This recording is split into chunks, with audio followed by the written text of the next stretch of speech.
Geek. Talking baseball every week.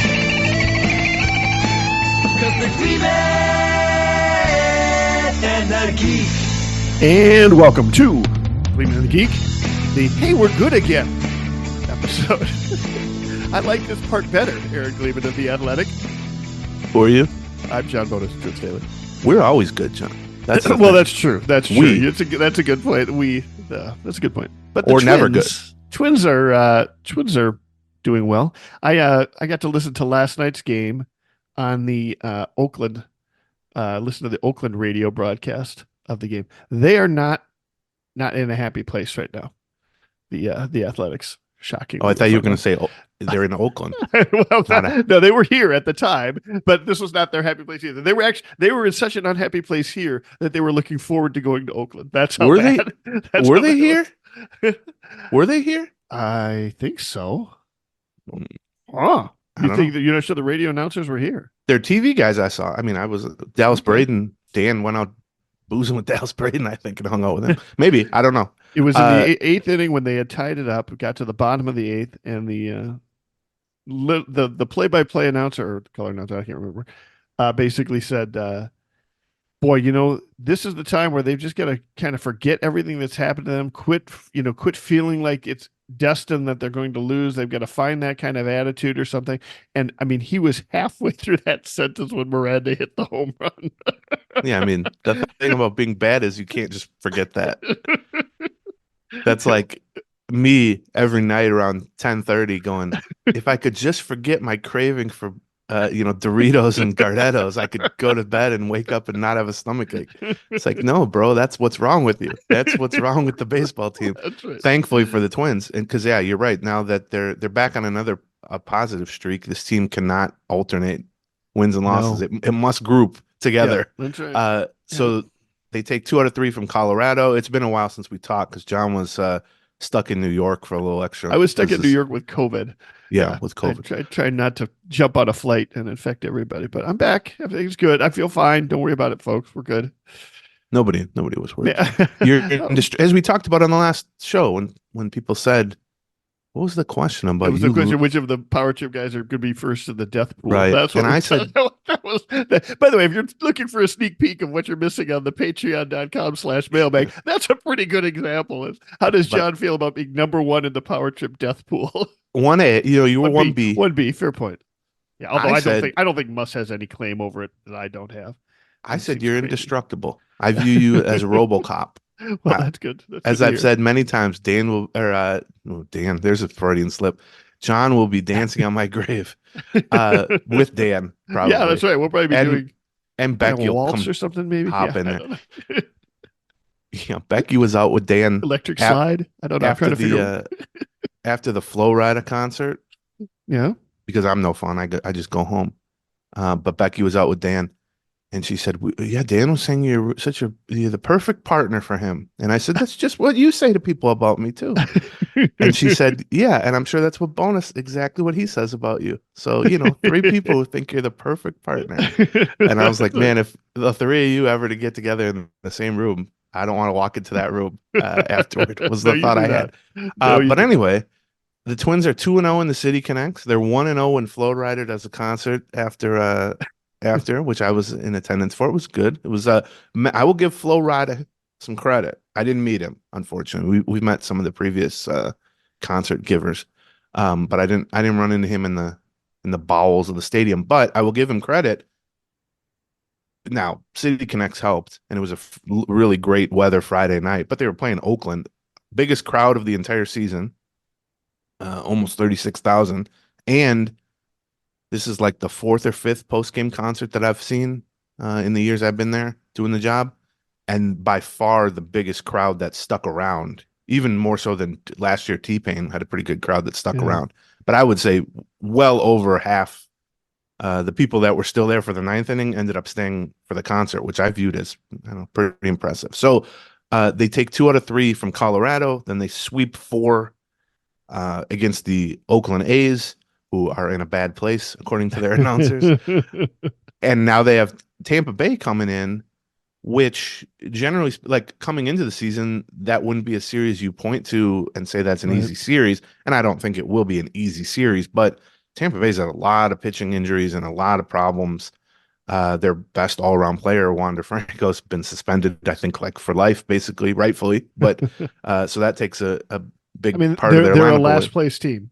I mean, at Yeah, the AL East, which is right. nasty They're division, but but they're below 500. So I right, mean, I don't think it'll be a cakewalk or anything. But and then after you play Tampa Bay, you go to Oakland to play this same Oakland right, team.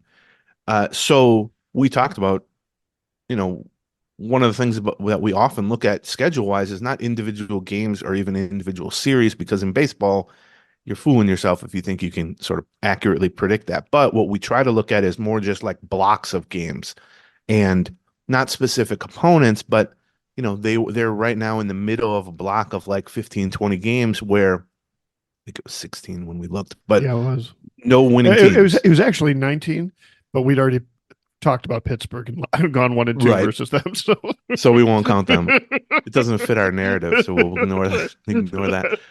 But and they had previously gone through a pretty difficult chunk of the schedule, and so it doesn't always group together. But much like the Twins winning and losing streaks this year, it has grouped together, I think. And so you can kind of look and you go, if they can get through this upcoming stretch in decent shape, which they sort of did, even though they were swept by the Yankees in there, then you get to a spot where you can make up some of that ground that you lost, or just make up some of the ground. And that's they pretty consistently. I mean, I don't know that I've ever seen a team more consistently do that through 70 games of a season than this year's Twins, which is, I think they're like 0-14 against the three best teams, that sounds about right. against Cleveland, New York, and Baltimore in the Right. American League. 0-14, and then they have, I think, the best record in the league against other teams, basically. Or you Right, can look that's at it true. winning record versus losing record, all that stuff. And so that's kind of how it goes in general, but this is a more extreme version of that. And that makes the schedule fairly important in terms of what's the next 2 weeks, what's the next 3 weeks, Right. not so much what's tomorrow's game, what's the next day's game. And then overall, I looked this morning, the Twins, I think, have the fifth easiest remaining schedule just based on the teams they play, their current records. And Cleveland, which is relevant, has the second most difficult remaining schedule. Yeah. So Now, that's probably worth a few games. I'll be interested in seeing where this sits on July 1st, because like you mentioned, the Twins have, 4 pretty winnable series at least coming up. Cleveland doesn't have the hardest stretch coming up here, Yeah. but it includes the Orioles and includes Seattle, sort of the Twins. But while the Twins are facing Oakland, I think Cleveland's facing like Tampa or Guardians or Tampa or Kansas City or something like that. We are finally kind of gotten to the point, or like the last month, taking a look at who the Twins are playing, taking a look who the Cleveland was playing. Like, even if we're winning, we're not going to be catching them. They're playing pretty playing the White Sox a lot, right, basically. right. And now things are going to just tighten up for them a little bit in the second half. It'll be in 2 weeks from now. It'll be interesting to see on July 1st where the standings are sitting, because right now the Twins have already moved within half a game of Kansas City and 5.5 of Cleveland at this point. So it's a funny thing though, looking at the standings and how the wild card and how the playoff bracket would set up. So the teams, people probably know this because it's been in place, but the teams, the top 2 division winners get a bye. Right. And the third of 3 division winners, which last year was the Twins, they host the third wild card team, the 6th overall team. Right. Okay, so that's the 3 seed versus the 6 seed. That makes sense. Well, then the top 2 wild card teams play each other. But here's the problem with that. Right now, the Twins are the 3rd and final wild card team, so they're the 6th seed. They would play Seattle, who's the 3rd division and winner. odds are, I mean, right now it's going to be the division winner of probably the Central or the West. Right. I thought it was just automatically going to be the West, because it looked like all those teams were struggling, with Seattle's come alive a little bit here. So the Twins would play Seattle right now, but here's the problem. You say, oh, well, they're, like you said, only a half game back of the second wild card, which is Kansas City. I don't know that you want that second wild card right now. No, you do not want that second wild card. Because you're going to be going to Baltimore. Or the Yankees, depending on how the or the Yankees. AL East shakes out. Right. Now, I mean, Seattle's really good, and I think I've been super high. I think in the season preview over-unders picks, I said Seattle has the best rotation in baseball by far, and I think that's proving true. So they're scary in a playoff series, but I'd sure as hell rather go to Seattle, where they think they've won one playoff series in 20 years, same as the Twins, than go to Baltimore, which was scary already this year for the Twins. Right. Or, I mean, go to Yankee Stadium. I'd rather, there's a lot of horrible things I'd rather do than go to Yankee Stadium. Right. So yeah, it's interesting. It's not unlike in the prior setups where it would be like, oh,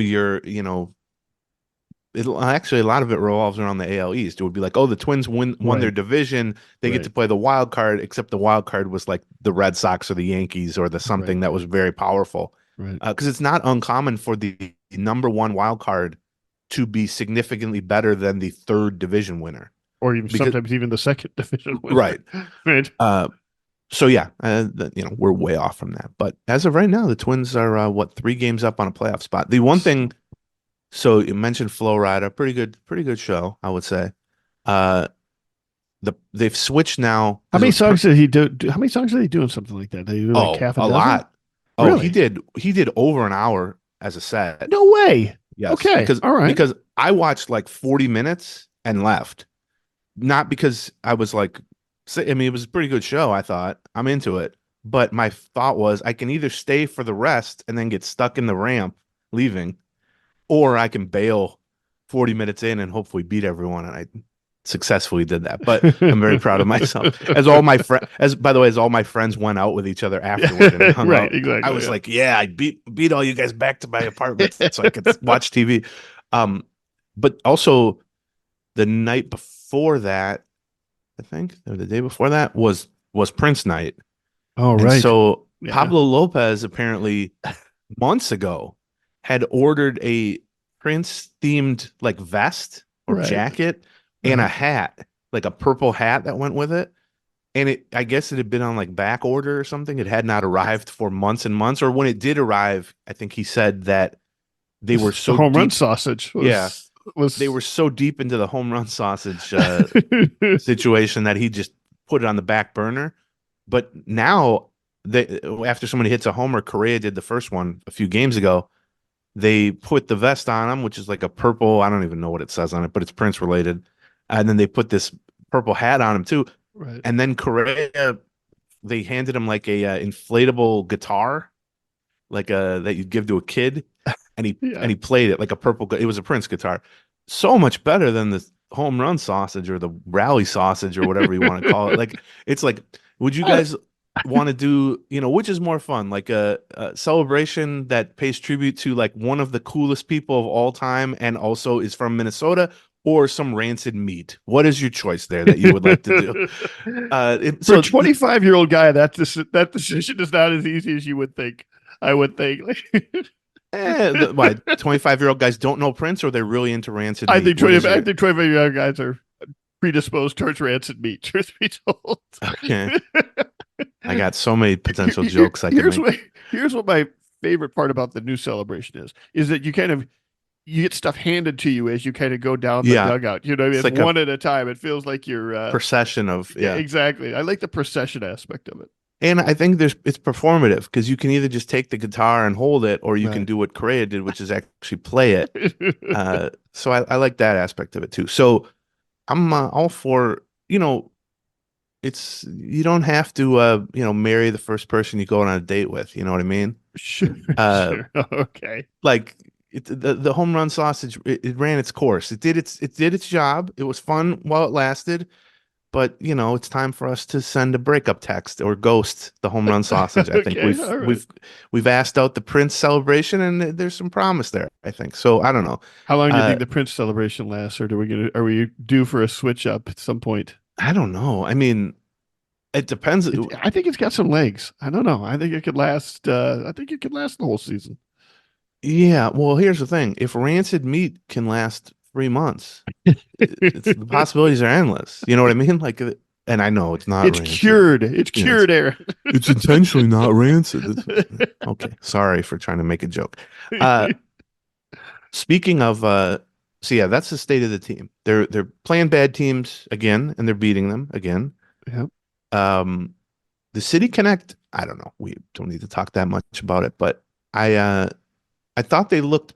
I'm not like some massive fan of it, as I explained. I don't really care either way, one way or there. I have no problem with it. I mean, I think they're fine. We should mention, we say that, I think we've talked about it a fair amount on the Patreon, or talked a little bit about sort of our views on basically how apathetic the two of us are Yeah, versus we're two, jersey stylings. We're two old fat guys who don't have any style. So who cares what we think? But I thought they looked better in person than, mocked up or on a model. Yeah. And I will say, having gone to now, I don't know, a few games since they were available to purchase, tons of people are wearing them. Yeah. And not only the original, the blue jerseys, but like the kind of offshoot products that they made, like there's like a corduroy hat, and there's jackets, and there's t-shirts, and there's all kinds of stuff. Right. I think they're doing pretty well in terms of the team store. Yeah. We mentioned this. So I was in London for the Phillies versus the Mets last weekend. I don't think we've done a free podcast since then. No. And one of the things that became a bit, the Philadelphia uniforms got blasted by their fan base, in part because there's absolutely no red anywhere to be found. Like, the one thing you think about the Phillies is red. They were also all blue. But what I found was that at the actual event itself, a lot of people were wearing them. And that's because they look better on regular people than they do on as a full uniform. Like, you just have a couple of accent pieces, or you have a jersey or something like that. Those look pretty sharp. They did a nice job on those, even with the ones that people don't like. They did. Well, here's the thing. Like, I told this story on the Patreon, I guess, but like 3 weeks before the City Connects came out, they had like 4 or 5 of the writers, because they want you to write about it, obviously, except that you can't write about it until it's come out. So but to write about it, you need to do your interviews and see it and beforehand. Right. It's not like they can call you up at 8:30. They want to give you plenty of time to think about it. Right. That's it. It's not like they can't call you up at 8:30 saying, "Hey, we're going to announce this at 9. Here's the info." Because, so they had to sign NDAs, non-disclosure agreements, which was a first for me. And they gave us like a presentation. And as part of that presentation, a few weeks beforehand, John Duran came up into this room we were in and modeled it, which was very funny to me.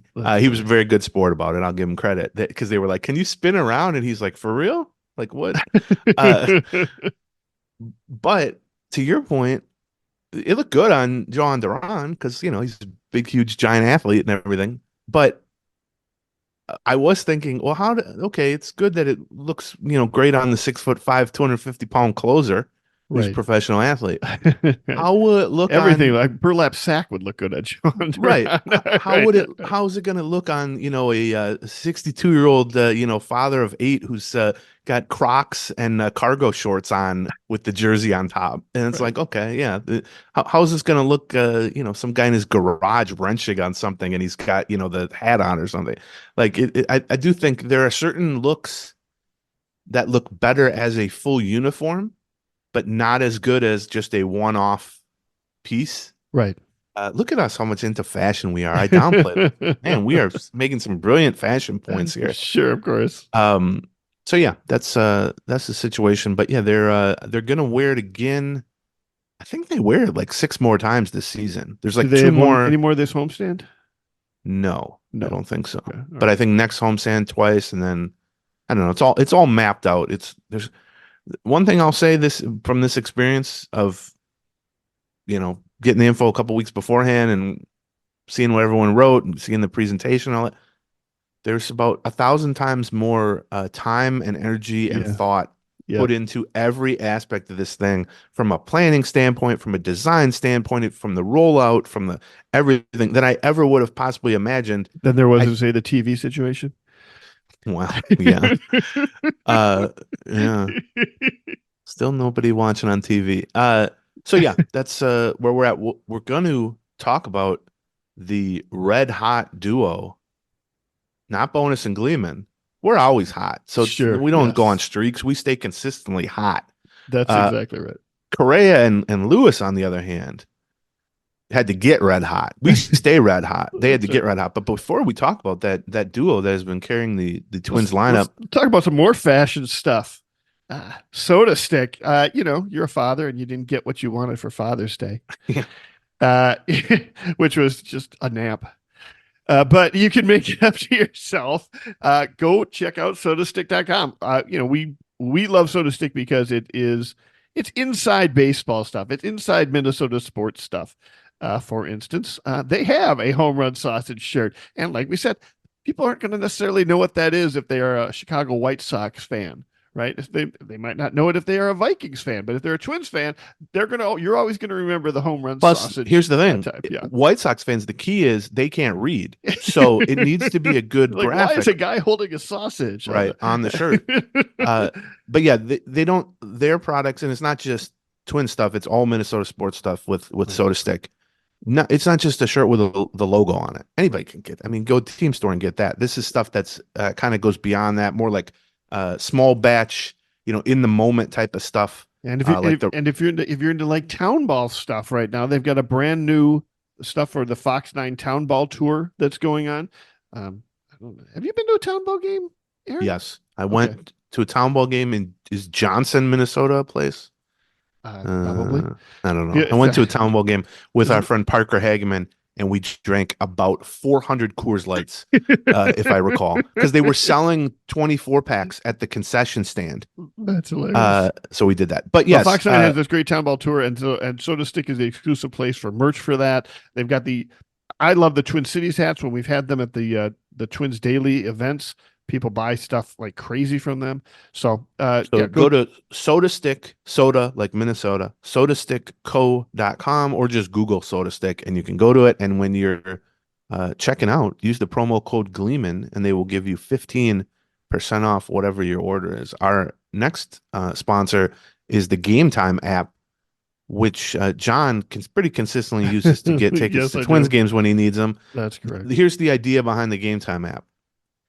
Hard to find tickets, whether it's sporting events, concerts, shows, or last minute stuff. And last minute for Twins can mean you're pre-gaming at whatever bar in North Loop and you go, all right, let's head over to whatever gate. Yeah. And as you're walking over on your phone, pull up the Game Time app, search the game, and they can also, there's a part of it that can find you like the best value in terms of the ticket in the whatever price range you'd like. So they can say, this is actually where you're going to want to sit within this price range so that you can make a better decision and you don't have to spend that much time trying to figure it out. And it all comes from just downloading the Game Time app. And often the prices are even lower than you would get at the gate.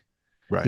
It's a fantastic app for finding the best deals for a Twins game. You can take the guesswork out of buying MLB tickets with the Game Time app. Just download it, create an account, use the code Gleeman, and you get $20 off your first purchase. Terms apply. Create an account and redeem the code GLEEMAN for $20 off the Game Time app.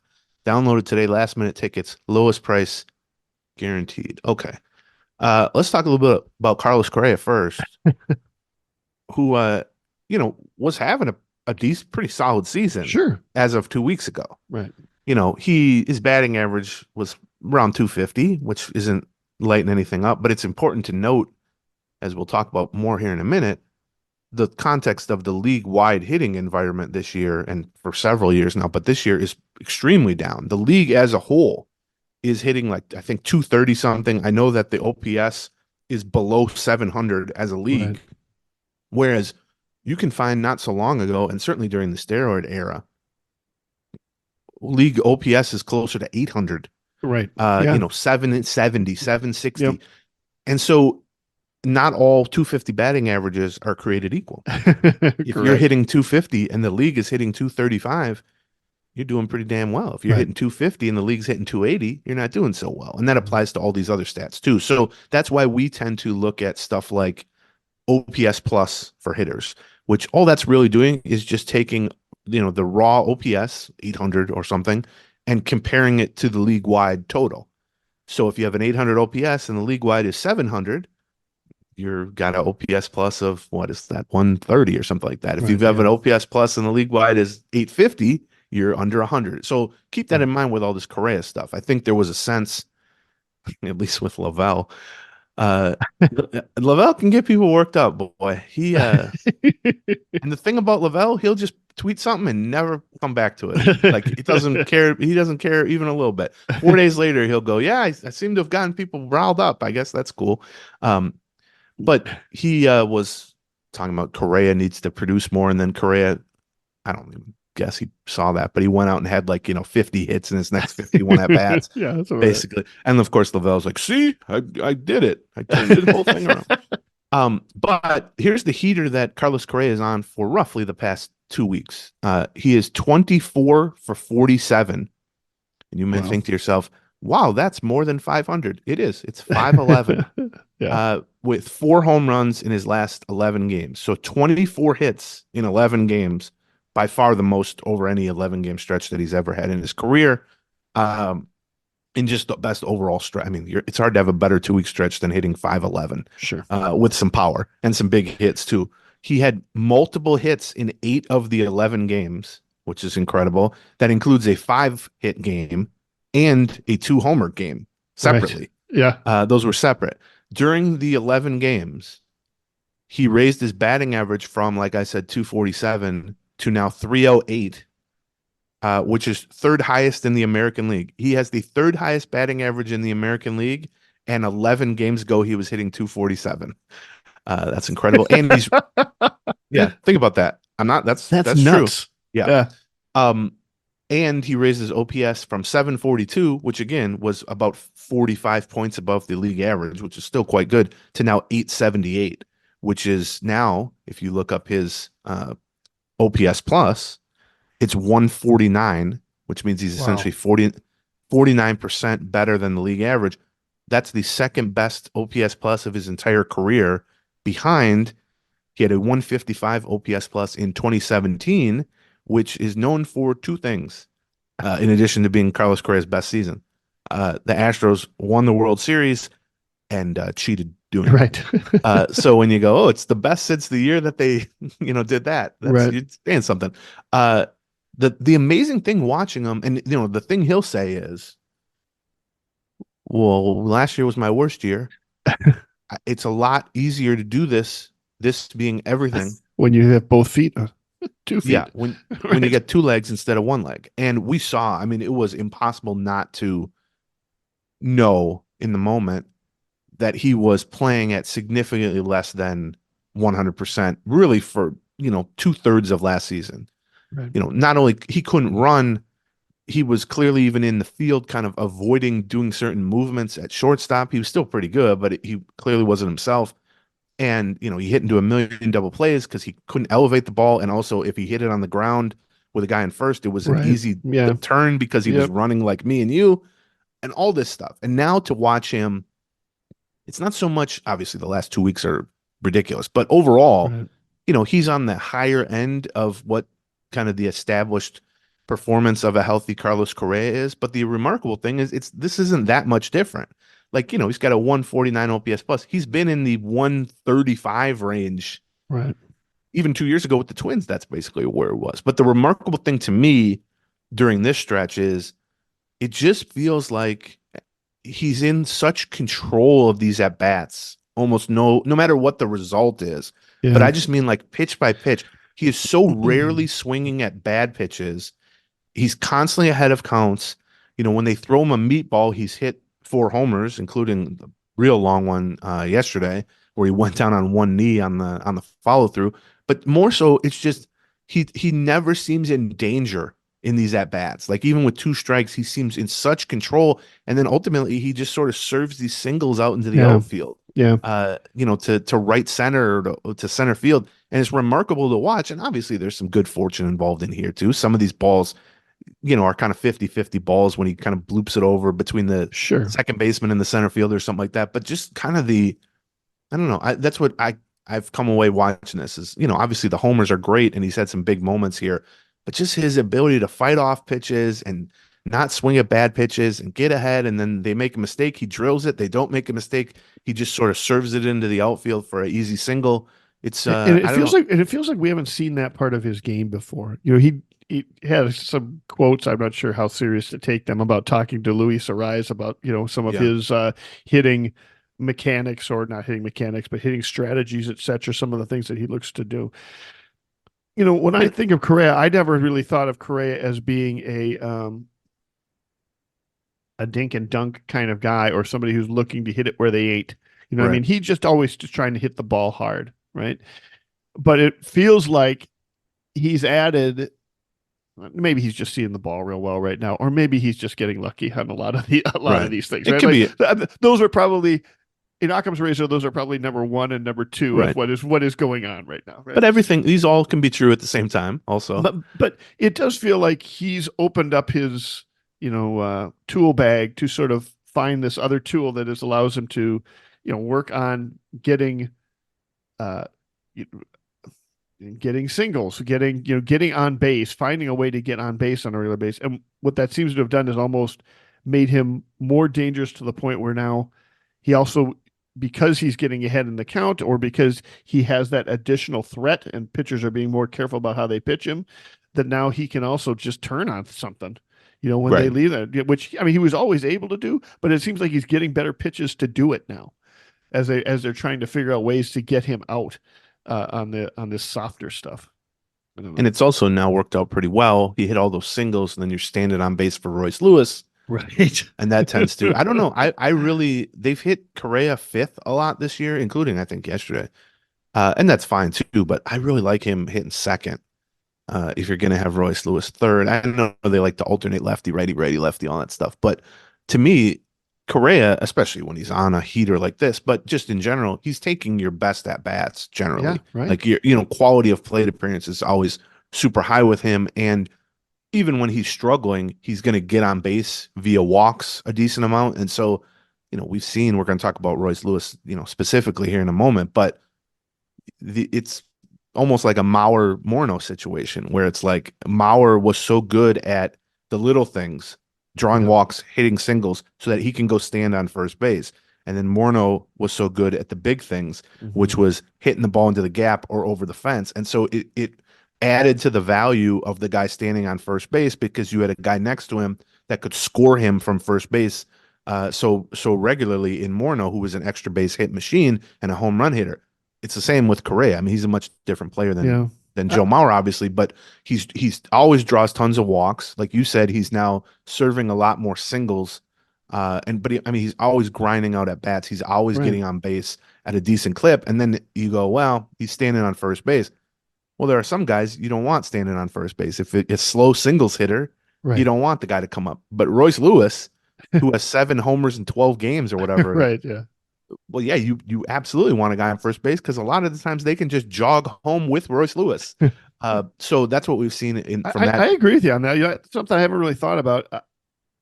I would like to see him there in part, yes, because he can get on base when he needs to, and he can also hit for power if the leadoff hitter gets on base.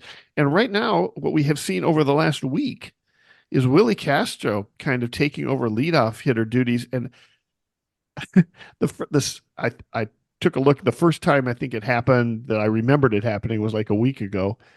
And I looked at it and I went, well, how the hell did this take so long? Which I said, that would be the question I would probably like to ask Rocco, but I wouldn't be able to make it sound that way. But also, why didn't it occur to me anytime over the last year that Castro should be at the leadoff spot? I think part of it is because Castro is not assigned to a position. So when you're thinking about the lineup, you don't really think about him. But here's a funny thing about what you just said about either at the beginning of this homestand or the end of the last homestand.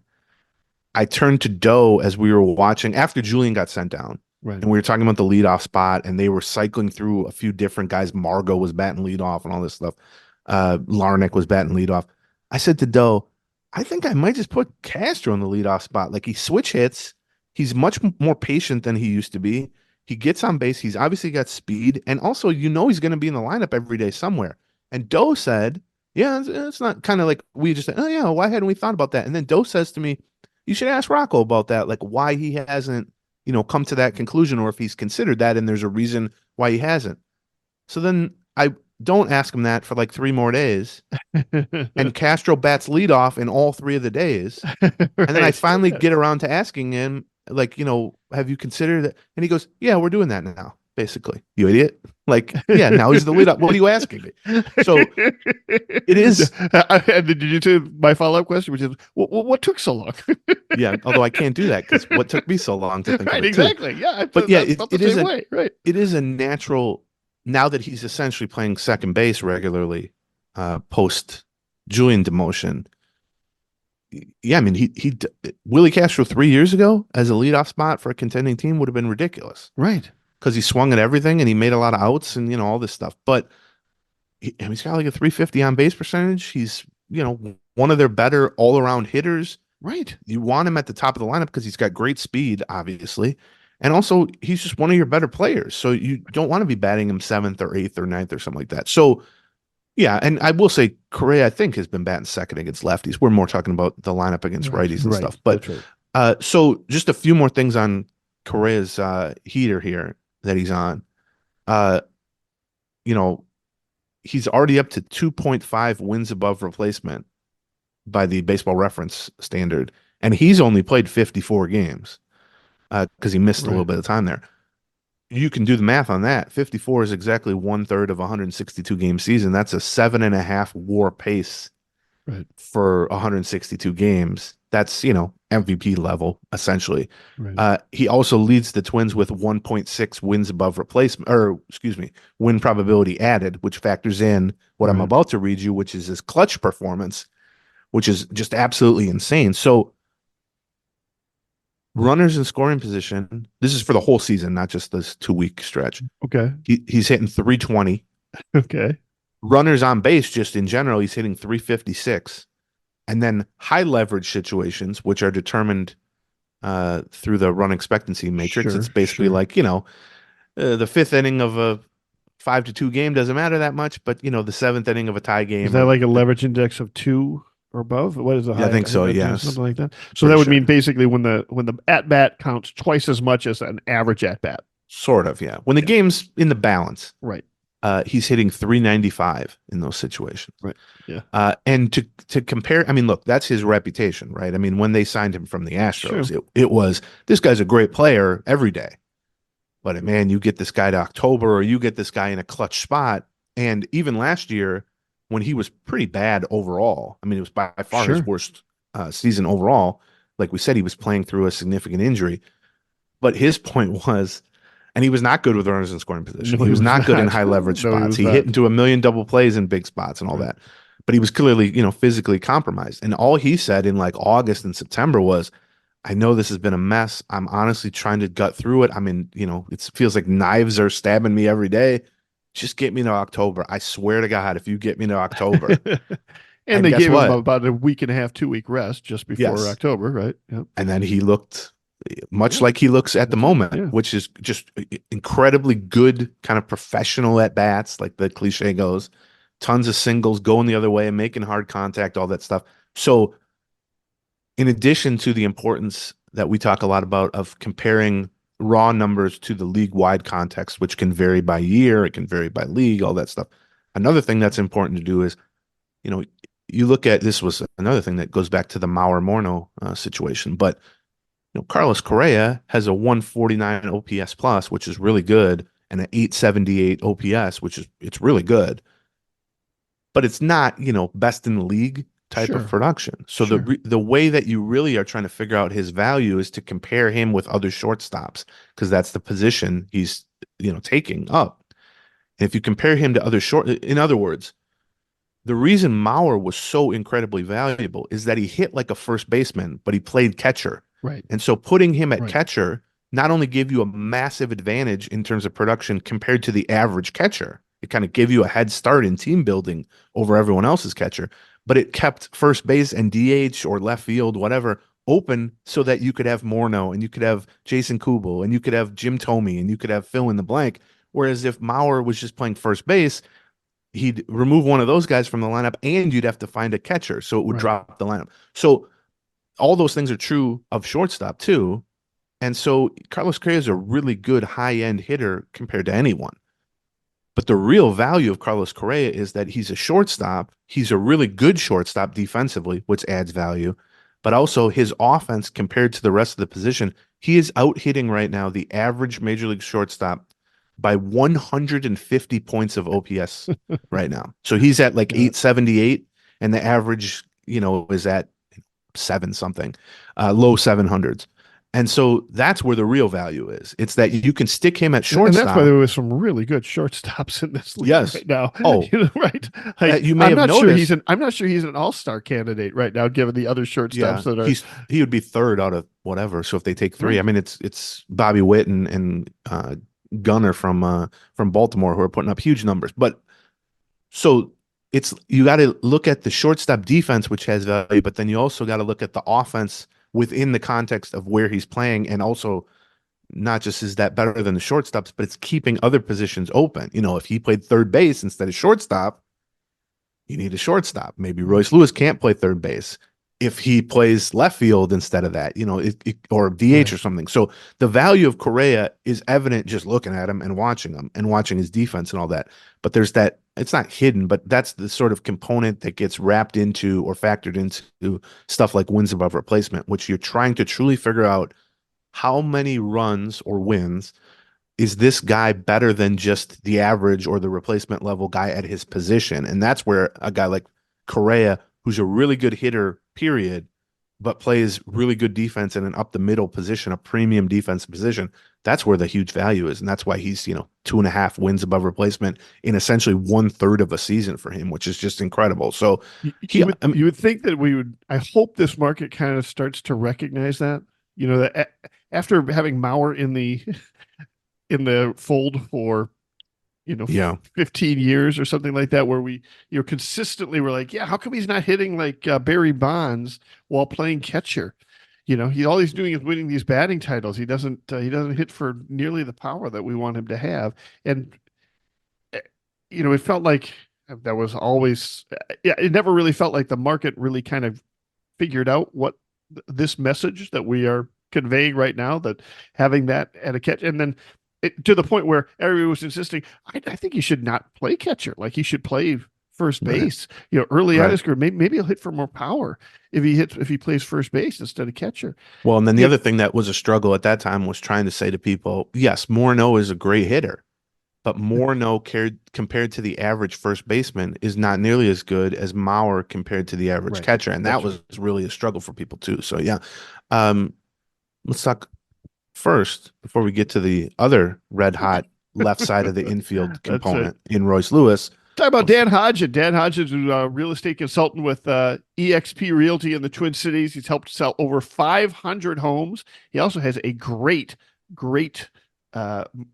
jingle that we're going to play at the end of this by our own Stuart Rose, who's done a lot of jingles for us on the Patreon side. But he's done 5-star service since 2001, and that, what does he do? Like, he identifies your goals. He helps you search for properties. He evaluates the market value of your property, prepare and negotiate terms of purchase, does all that stuff. And he does it all for a $6,000 flat fee. And that sounds like a lot of money. Yeah, but it's not compared to a traditional commission. A traditional commission structure charged 3.3% on the list side. That's $400,000 property. That's a $6,200 savings. So he's doing it all, and he's doing it at a fair price that you will recognize, as well as provide that kind of 5-star service that he's provided for over 20 years. And he's also he's also created a special link just for Gleeman and the Geek listeners. So here's where you go to twins6k.com. So why Twins 6K? Well, twins, because we're Gleeman and the Geek, and 6K because that's how much he charges, right? So twins6k.com. There you can search listings, you can see what your home is worth, and more. So just go check out Dan at twins6k.com. That's twins, as in your favorite team, and 6K at his flatfee.com. That's twins6k.com. He's helping you from start to finish. And here's his cool jingle. Call Dan Hodgin, he's your man. He'll sell your lodging for just $6,000. From western Wisconsin to the Twin Cities land. At twin6k.com, find Double and Dan. He'll give you his all for just $6K. To find your dream home or sell yours today. Use your noggin, find Dan Hodgin at twin6k.com. All right, next we've got another sponsor, Harry's Razors. I think they've now been a sponsor of ours for 10 years. if you have not tried a Harry's razor, you're a late adapter. I don't know how to break it to you. You're not, you miss. That's okay though. Better late It's than okay. never. That's right. Listen, it's a hard habit to break, going to the store and having them unlock things and paying twice as much as you need to for razors, Yeah, or not doing that and using the same razor for 20 years and it's yeah, worn cutting up out. your face and yeah. So the thing with Harry's is they've basically cut out the middleman. They make the product, which is really good, and Right. then they're able to offer it at a lower price point, and they're able to just deliver it directly to you because it comes directly from them. That's right. And you can try a Harry's set, which has let's see, I have all this stuff here. It comes so basically you can get refillable razors and you can get all the stuff that you normally need, or if you've never tried it before, you can just get a trial set and you get a 5-blade razor, weighted handle, comes with foaming shave gel, and it all comes in with a travel case or a travel cover, and you get it for just $3 to give it a try. Yeah. This is Uh, a $13 trial set you can get for $3. So all you do is you get more performance out of your shave with Harry's. You get started with that $13 trial set for just $3. And you go to Harry's, and you can do it by going to harrys.com/Gleeman. That's Harrys, Harry's, like the name. Harrys.com/Gleeman. That's harrys.com/Gleeman for that $3 trial set. okay. Royce Lewis, speaking of shaving, when he returned from this IL stint, had shaved like his goatee and everything. Okay. And I'll read you. They were making fun of him, and by they I mean Ryan Jeffers. Here's what Ryan Jeffers Did you said. go full Pablo Lopez on the bit? No, he just shaved everything. Okay, I got it. Okay. On his face. I don't shaved everything implies I'm not that much of an investigative reporter to figure that out. But he I think was like fresh start. Like he was coming back from the IL. He'd been out for 2+ months. But this was the reaction in the clubhouse from Ryan Jeffers, who said, quote, "He's really bald, like shinily bald." I'm thinking about doing the same, actually. I'm thinking about going shinily bald at this point. Well, yeah, but you don't have any facial hair. Well, Royce Lewis. That's a good point. Royce Lewis grows fast facial hair because I saw him 2 days ago and he had the makings of a beard back. All right. Luckily, he's on a tear that, if not for Carlos Correa, would be a much, I think, bigger story. Although I guess people are almost used to this tear from Royce Lewis. No, it's very funny. Right. That's about right. Thinking back to a few weeks ago, or even a couple months ago, when he's out for an extended period with the quadriceps injury, and everyone was like, "Yeah, well, it's taking him a while to come back. I'm sure when he comes back, he's going to hit a homer in his first game." Well, yeah, he did. And then the other thought was, when he was almost ready to come back, they sent him out on a rehab assignment in the minor with AAA St. Paul, and he went like, I don't know, 3 for 25 or something like that with a whole bunch of strikeouts, and everyone was like, "Oh my God, they're really going to bring him back after he's had one hit in the last 6 games and he's striking out." Yeah, right. And Baldelli and others, but Baldelli on the record was like, "Yeah, I don't think any of that matters, even one bit. Like, you'd love to see him hit a bunch of homers on the rehab, but we've seen this from Royce before. It just doesn't matter. Like, the bell rings and he's ready to fight."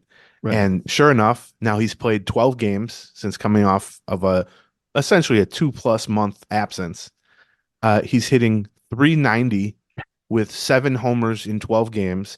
That is good for a 1,398 OPS. So a 1,400 OPS. Just so we're clear, like we said, the league OPS is slightly below 700. So his OPS is double the league average right now, literally twice the league average. And this stretch also now brings yesterday was his 82nd career game, or I guess 81st and 82nd career games. For his career now, 82 games, he's hitting .319 with a 980 OPS. And he has 24 homers in those 82 games. And that's not counting the 4 playoff homers he hit in 6 playoff games. Yeah, that's right. Because whenever you see someone like me citing these stats, it's just regular season numbers. It's not, playoff numbers are not folded in. So I was like, man, .319 with 24 homers in 82 games. It's now, unfortunately, those are spread over like 3 years, but it is what it is because of the injuries. I was like, I can't remember too many guys hitting better than .320 with 24 homers in their first, half of a season, essentially. Well, there's a reason for that. I looked it up. two hitters in the history of Major League Baseball through their first 82 career games have had a higher batting average with more homers than Royce Lewis. So hit above 319 and more than 24 homers. They are, fortunately, these guys were not scrubby guys. It wasn't like Williams Astudillo or something like that. Yordan Alvarez, Okay. 6 years ago or Yes, whatever it was, whenever he debuted, whose Twins fans know all too well how scary he is, and Ryan Braun, who won an MVP and all that. So may have had some assistance in the process, but was a pretty monstrous hitter right for the Brewers for quite a while. So you also look, we talked about Correa having 2.5 wins above replacement in 54 games and how remarkable that is. Royce Lewis has 3.8 wins above replacement in 82 games. So you essentially double that. He's at roughly the same kind of pace that Correa is on. The 24 homers in his first 82 games, that's 6 more than any Twins hitter has ever hit in their first 82 games. Sano was the record holder, and then just below him was Herbeck and Morneau. Really? And you can say whatever you want about those guys and the careers they had, especially Sano, but they could hit homers. And I mean, I remember that Sano time was when they came up they were in the middle of a pennant race, kind of a pennant race. Like, in what was I think they ended up, was that 2017 to 2015, right? 2015, where they ended up, 15, yep. Yeah, 2015, where they ended up basically kind of surprisingly in the race right to the last weekend, where I think they ended up having a race versus Kansas City and ended up getting swept in that series, so it ended up not being a big deal. But yeah, that was a hell of a, when he first came up midway through that year, he was on fire, just absolute and by the way, terror. Also had undergone significant surgery. His was Tommy John surgery in the minors. Yeah, you're right. So I'd missed some time. Yeah, I mean, there aren't many rookie hitters who were more impressive than Sano in terms of combining plate discipline, power. At that time, he was hitting for a decent batting average. We would later come to learn that the strikeouts would be higher than he had showed initially and all that. But it's just funny to me with Royce Lewis, like, in the span of 82 games spread over 3 years, we got used to him hitting 1 billion grand slams. We got used to this idea that he just comes off the IL and hits a homer in the first game back. We got used to the idea that, of course, this guy will hit 4 homers in the playoffs, his first ever playoff experience. Why wouldn't he do that? Right. And we've just gotten used to so much with him so quickly because of how consistently extraordinary he is in the lineup when he's in the lineup. Now, unfortunately, we've also got used to every time he grimaces or steps wrong or does whatever, we're questioning if he's injured again or something. And that's going to loom for a long time. But I mean, it's almost literally impossible to get off to a better start, like on a per game basis, than what we've seen from Royce Lewis here. And then you toss in the fact that a lot of his, raw numbers are actually been even more productive than that because of some of the clutch situations that he's come through in too. It's just been remarkable. And to be able to watch in tandem, Lewis putting up a 1,400 OPS over a couple weeks, coming off the IL, and essentially during that same time, mostly overlapping, Correa hitting 511. Right. It's remarkable. And to watch them as a left side of the infield, to watch them often batting back to back in the lineup. And then I guess you can roll in Buxton, who's shown some better signs, come up with at least some big hits and some big moments here lately. That's the trio that has been for 3 years now, basically. Yeah. I mean, this was the plan. This was the plan in spring training, right? The plan in the spring training was to have, specifically Correa and Lewis, but also Buxton, maybe Kepler, etc. Kepler's also, started to come to life a little bit here. This was supposed to be while we were struggling for the first 2 months, or certainly the first month of the season, and we're wondering, where is the offense? Where is the offense that we thought we were going to be getting from this team? We did keep saying, well, our 2, 3, 4, 5 hitters have all spent time on the IL, and one of them has been completely absent basically since game 1. And I think, and to the point where, you start obsessing about all the other hitters on the roster, where like, oh, thank God Larnach's here, providing a little bit of a update, or, Miranda's helped a little bit, or how come Santana is, performing a little bit. Well, that's what happens when you don't have the big heavy hitters doing the big heavy hitter things, right? Those guys, Larnach and Miranda and Santana we're not supposed to be carrying the load on this offense, right? And I'm not saying, Correa has to hit, have a 980 OPS for the rest of the season to be able to provide this kind of output, but having those guys do what they are supposed to do and having them healthy in the middle of the lineup takes a lot of pressure off of the rest of the lineup in terms of, what they need to do, and finding time to sort of figure some things out.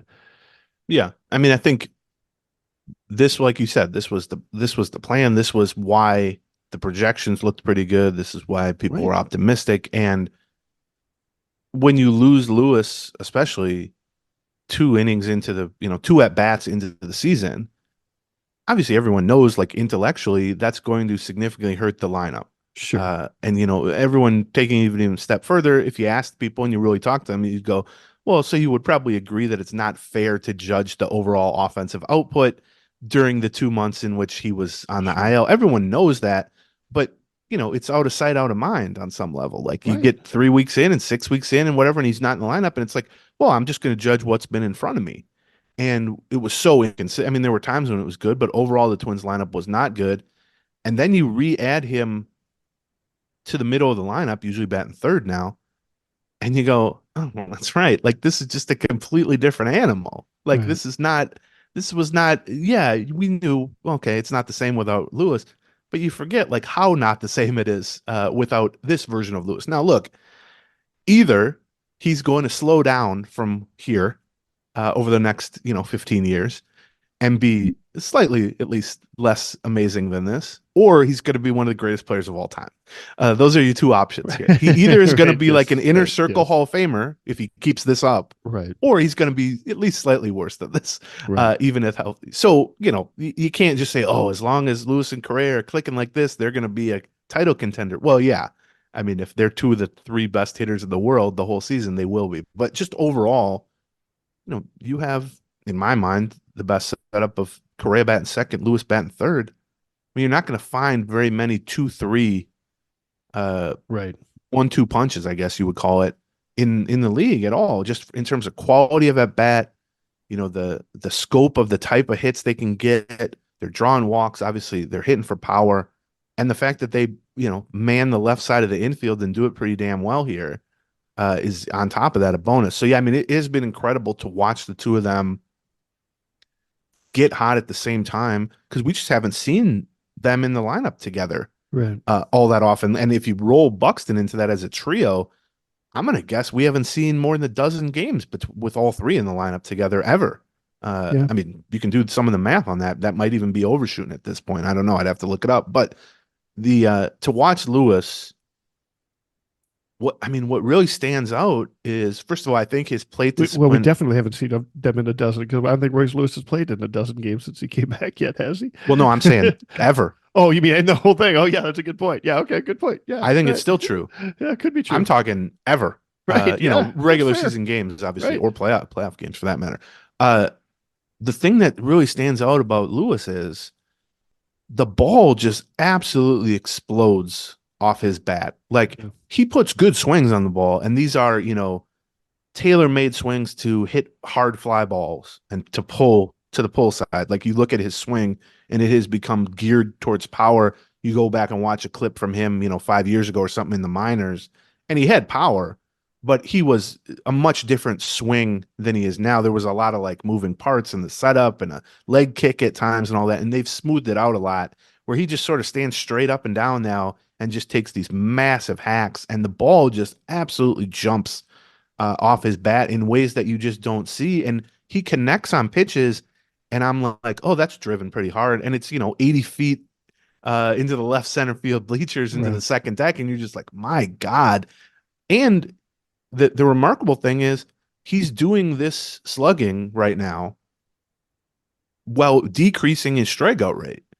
Like, it's not like he's just, I mean, clearly he's locked in right now. And the same is Right, true of right. Correa. So looking at the numbers over this ridiculous 2-week stretch or whatever, but you also just look at the 82 games that Lewis has played over 3 years, and there's been some fluctuation in the strikeout rate. But what we've seen is the strikeout rate is trending down, the walk rate is trending up, and the power is remaining, absurd. And Right. for a guy Yeah. who's, he's 25, he's not super young because he's missed so much time with the injuries. But for a guy with this level of experience, which is fewer than 100 major league games, I mean, it almost seems like he's learning at a very rapid pace. And I think part of that is just he's healthy. He's extremely talented. I mean, we don't have to act like he's some underdog story. He was the number one Sure. overall pick, obviously. But also, I do think working with Correa and working with the Twins coaches and stuff, he's not, I wouldn't say that Royce is like the most analytical oriented player. And I think he even had a quote the other day where he's like, I'm sick of the analytics, just whatever.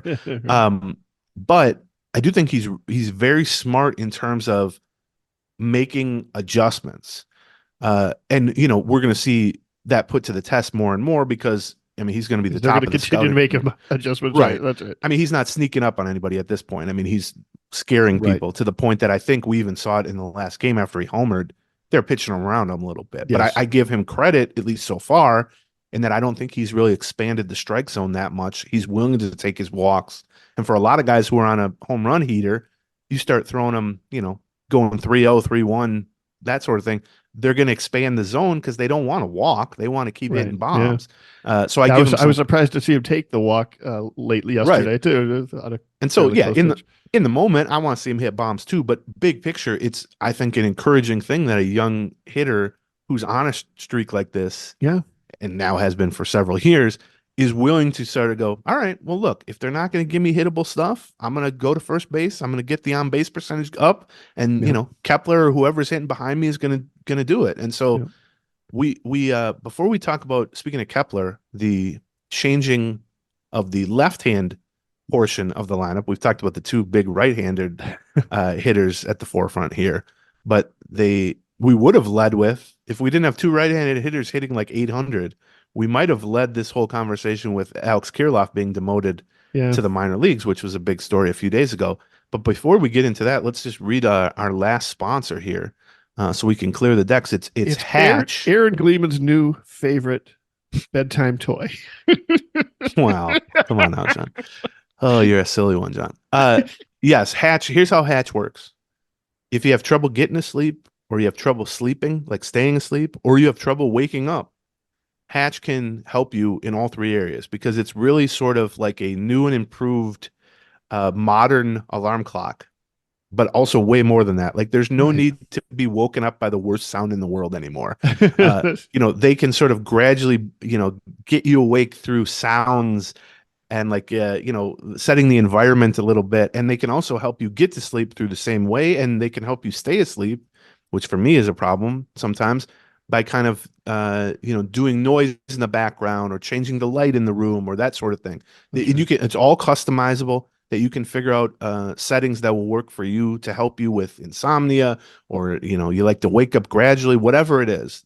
5 million people are using the Hatch device, and 78% of those users say that the sleep has improved since using a Hatch device. So, this is definitely something that is making its way, I think, and you can be an early adapter of Hatch and see how it works for you in your sleeping. Yes, there's certain things that have been identical for 50 years or 100 years, and they don't have to really be that way. You don't need that same white plastic alarm clock that just makes the worst sound in the world. That doesn't just need to be your life every morning. Like it doesn't. So right now, Hatch is offering our listeners up to 20% off and free shipping on a Hatch device purchase. Visit hatch.co/Gleeman. .co, not .com. Hatch.co/Gleeman for up to 20% off. That's Hatch, HATCH.co/Gleeman. Okay. Let's talk a little bit about Kirilloff and also like the domino effects on the lineup. So, we've been talking for a while now that Kirilloff started pretty solid at a 4-hit game early on in the season, but really went through 50 games where he hit like 160 since then. And the only thing that I think kind of kept that conversation from being more at the forefront in terms of demoting him was that his few hits he had, I don't know, 8 hits in 6 weeks or something like that, something absurd. And like 3 or 4 of them were game altering home runs. That's right. So All in like a week's worth of time too, by the right, way. Like so there was you could adopt the narrative that like, hey, maybe he's figured something out again. As he's kind of right. he's back on the upswing, but But then he's back unfortunately, on the big downswing. picture, that never really clicked. Like I said, he hit 165 in his last 50 games before Right. being demoted last week. Within that, they've been asked plenty. Believe me, I've asked him. Other people have asked him. Baldelli's been asked. Falvey, Kirilloff himself about his health, and everyone says he's by all counts healthy, which actually to me makes this more discouraging because that either Right. tells you it's not health related, which has always been a viable excuse for poor stretches for him in the past, but it also maybe tells you, well, what if all the injuries, 2 wrist surgeries, 1 shoulder surgery, or actually 2 over the course of counting the minor leagues too, just kind of lessened his, it lowered his ceiling overall, so that now maybe he is healthy, but maybe what does a healthy Alex Kirilloff mean at this point could have been lessened because of all the injuries. But either way, watching him, the things that made him such an exciting hitter coming up, and even in the rare glimpses we got over the last 2 or 3 years when he was in between injuries, it was the ability to drive the ball to all fields, hit for power to left and left center, but also be able to pull balls into right field. And it was the ability to do that because he had such a smooth swing and more of a line drive swing coming up through the minors, the ability to do that without tons of strikeouts. And that's what made him so intriguing. It's like he has a contact oriented approach, but he can hit for power. And those are the guys that can potentially turn into stars. Unfortunately, what we've seen, in the 50 games leading up to this demotion was they stopped throwing him fastballs for a long time. And he Right. would just flail away, especially these low changeups out of the zone. It just looked like he was going fishing over and over and over again. And the swing and miss went way up. The strikeout rate went way up. The walk rate wasn't very good. And then even when they did throw him fastballs, which he's always destroyed throughout his entire career, going back to high school, I'm sure, he was swinging through those in the zone too. So Right. he just seemed so completely out of whack that you started to look at kind of the underlying metrics and stuff, and it was like, man, this is ugly. Like he's either just swinging and missing at the slop they throw him out of the strike zone, off speed stuff, or they throw him fastballs, a lot of them like down and away, and he's just swinging through those, or he's just making the weakest, most automatic out contact and Yeah. chopping balls to second base, hitting weak fly balls and pop ups and stuff. And you toss in the fact that his defense has obviously never been a strong point for him, whether it's first base, left field. And there's been He's not some really got a lot of defensive flexibility either. Like, right. right. And so you look and you go, well, he's hitting 160. The at bats seem like the quality of the at bat and the approach seem to be getting worse pretty rapidly. The swing and like the things he Right. used to do well that you could point to haven't really been there. And defensively, he's not helping you. I mean, he's giving back runs defensively. I don't want to say he's the worst defender I've ever seen, but he's, one of their worst defensive players, whether it's first base or left. And then to your point, he can only play first or left or occasionally Right. right. Like there's some flexibility within there. And I'll take it a step further and say, he's a left-handed hitter who's really never hit left-handed pitching. And so they platoon him, which is common. Um, well, if you're a bad defensive first baseman left fielder who's being platooned and you're only facing the strong or the favorable matchups there, which is right-handed pitchers, you can't just be like, okay, Right. that's a very specific limited role Yeah. where you're only getting the favorable matchups and they're sacrificing defense and flexibility to get you into the lineup on those days. You got to, if you're a left-handed hitter in that role, you got to destroy You got to right-handed mash. pitching. Yep. And he just hasn't done that. I mean, he But certainly yeah, hasn't done it he this also year. looked towards the end like he almost wanted to be sent out. Do you know what I mean? Like almost like I'm not. I don't know what is going on. I can't figure it out here. I need a break. Right. That last game that he was at where on the I think the first at bat he strikes out, the second at bat he drives the ball to the opposite field all the way to the wall, caught up against the wall, and you're like, oh shoot, Right. maybe that would have been what started to turn him around. And then, and you can almost kind of hope like, hey, maybe he's figured it. Maybe that gets him started a little bit. Third at bat strikeout, fourth at bat strikeout, neither of them really competitive at bats, and you could just kind of see it on his body language, like the it's almost more frustrating when you feel like you take the one step forward only to take the two steps back again. That's even Right. more of a that's more even more emotionally draining than it is.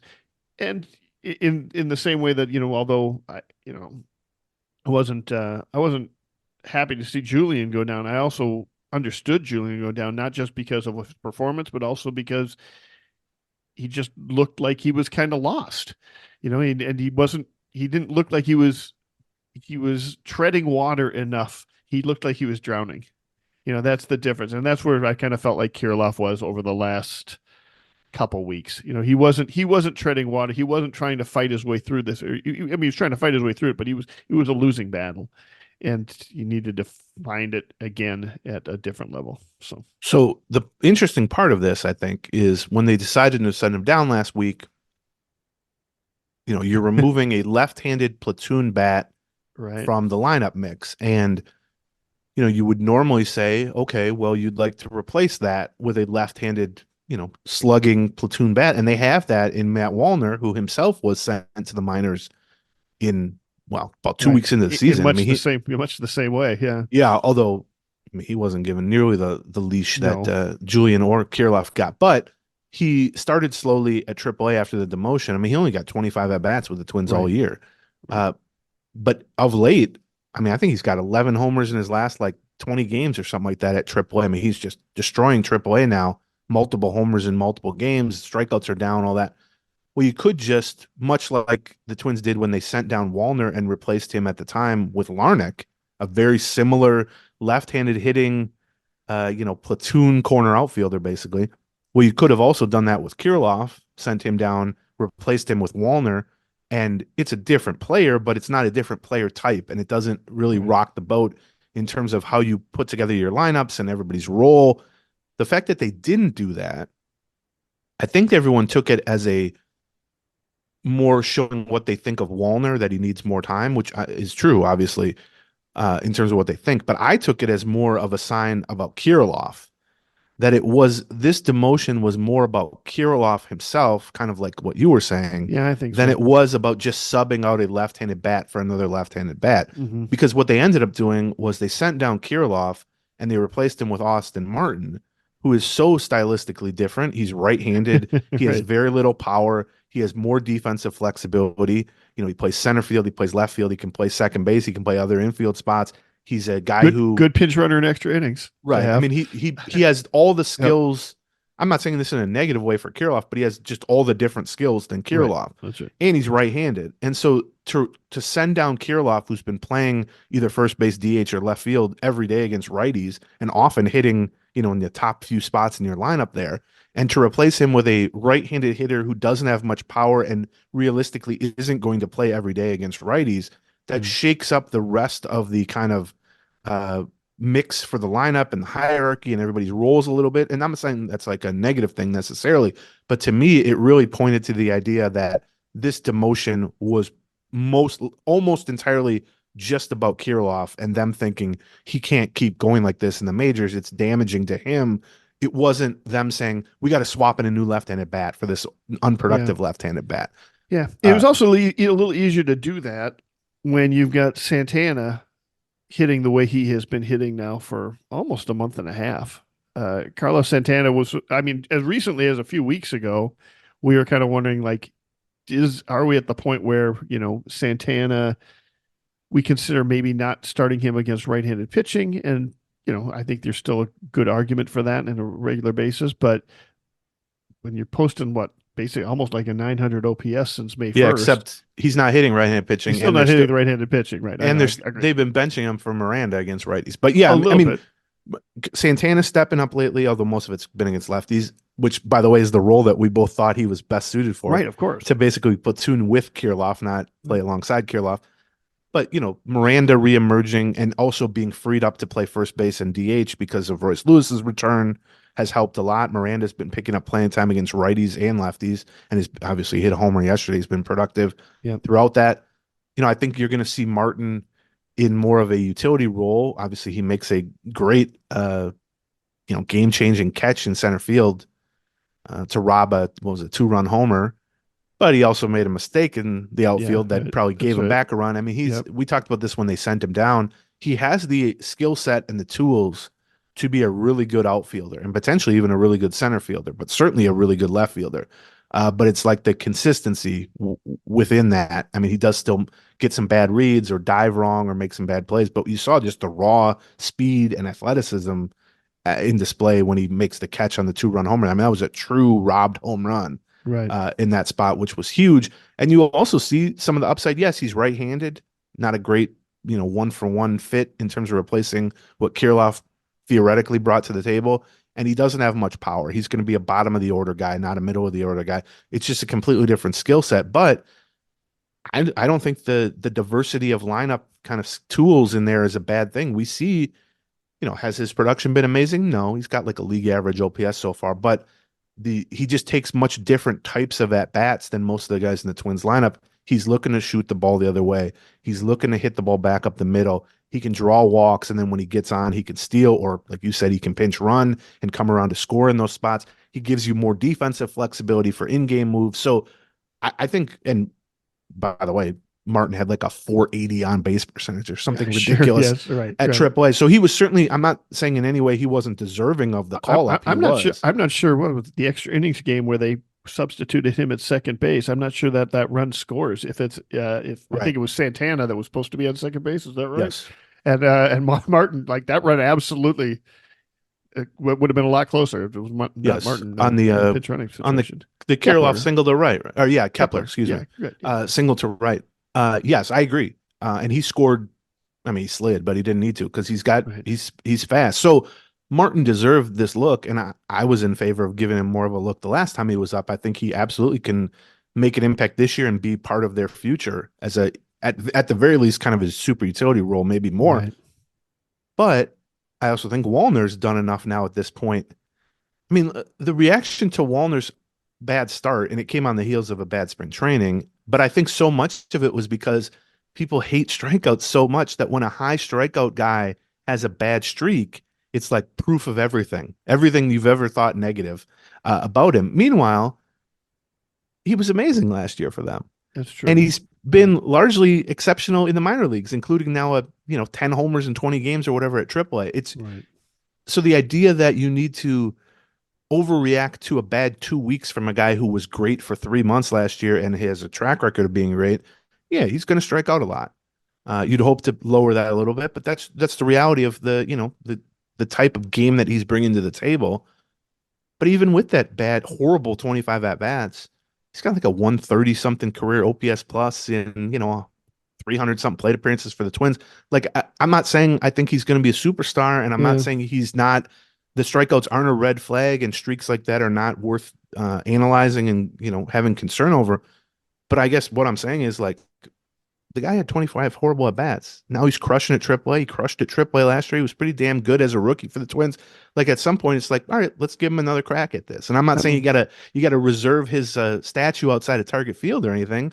I mean, if you give him another crack at it and he's bad for a month, then you reevaluate. But I do think Wallner is getting close to the point where I would like to see him sort of in that Kirilloff role. But with that said, I also like Martin. Right. Yeah. In terms of what he brings. Yes. And the easy thing early in the season was to say, well, just sub Martin for Manny Margot and drop him.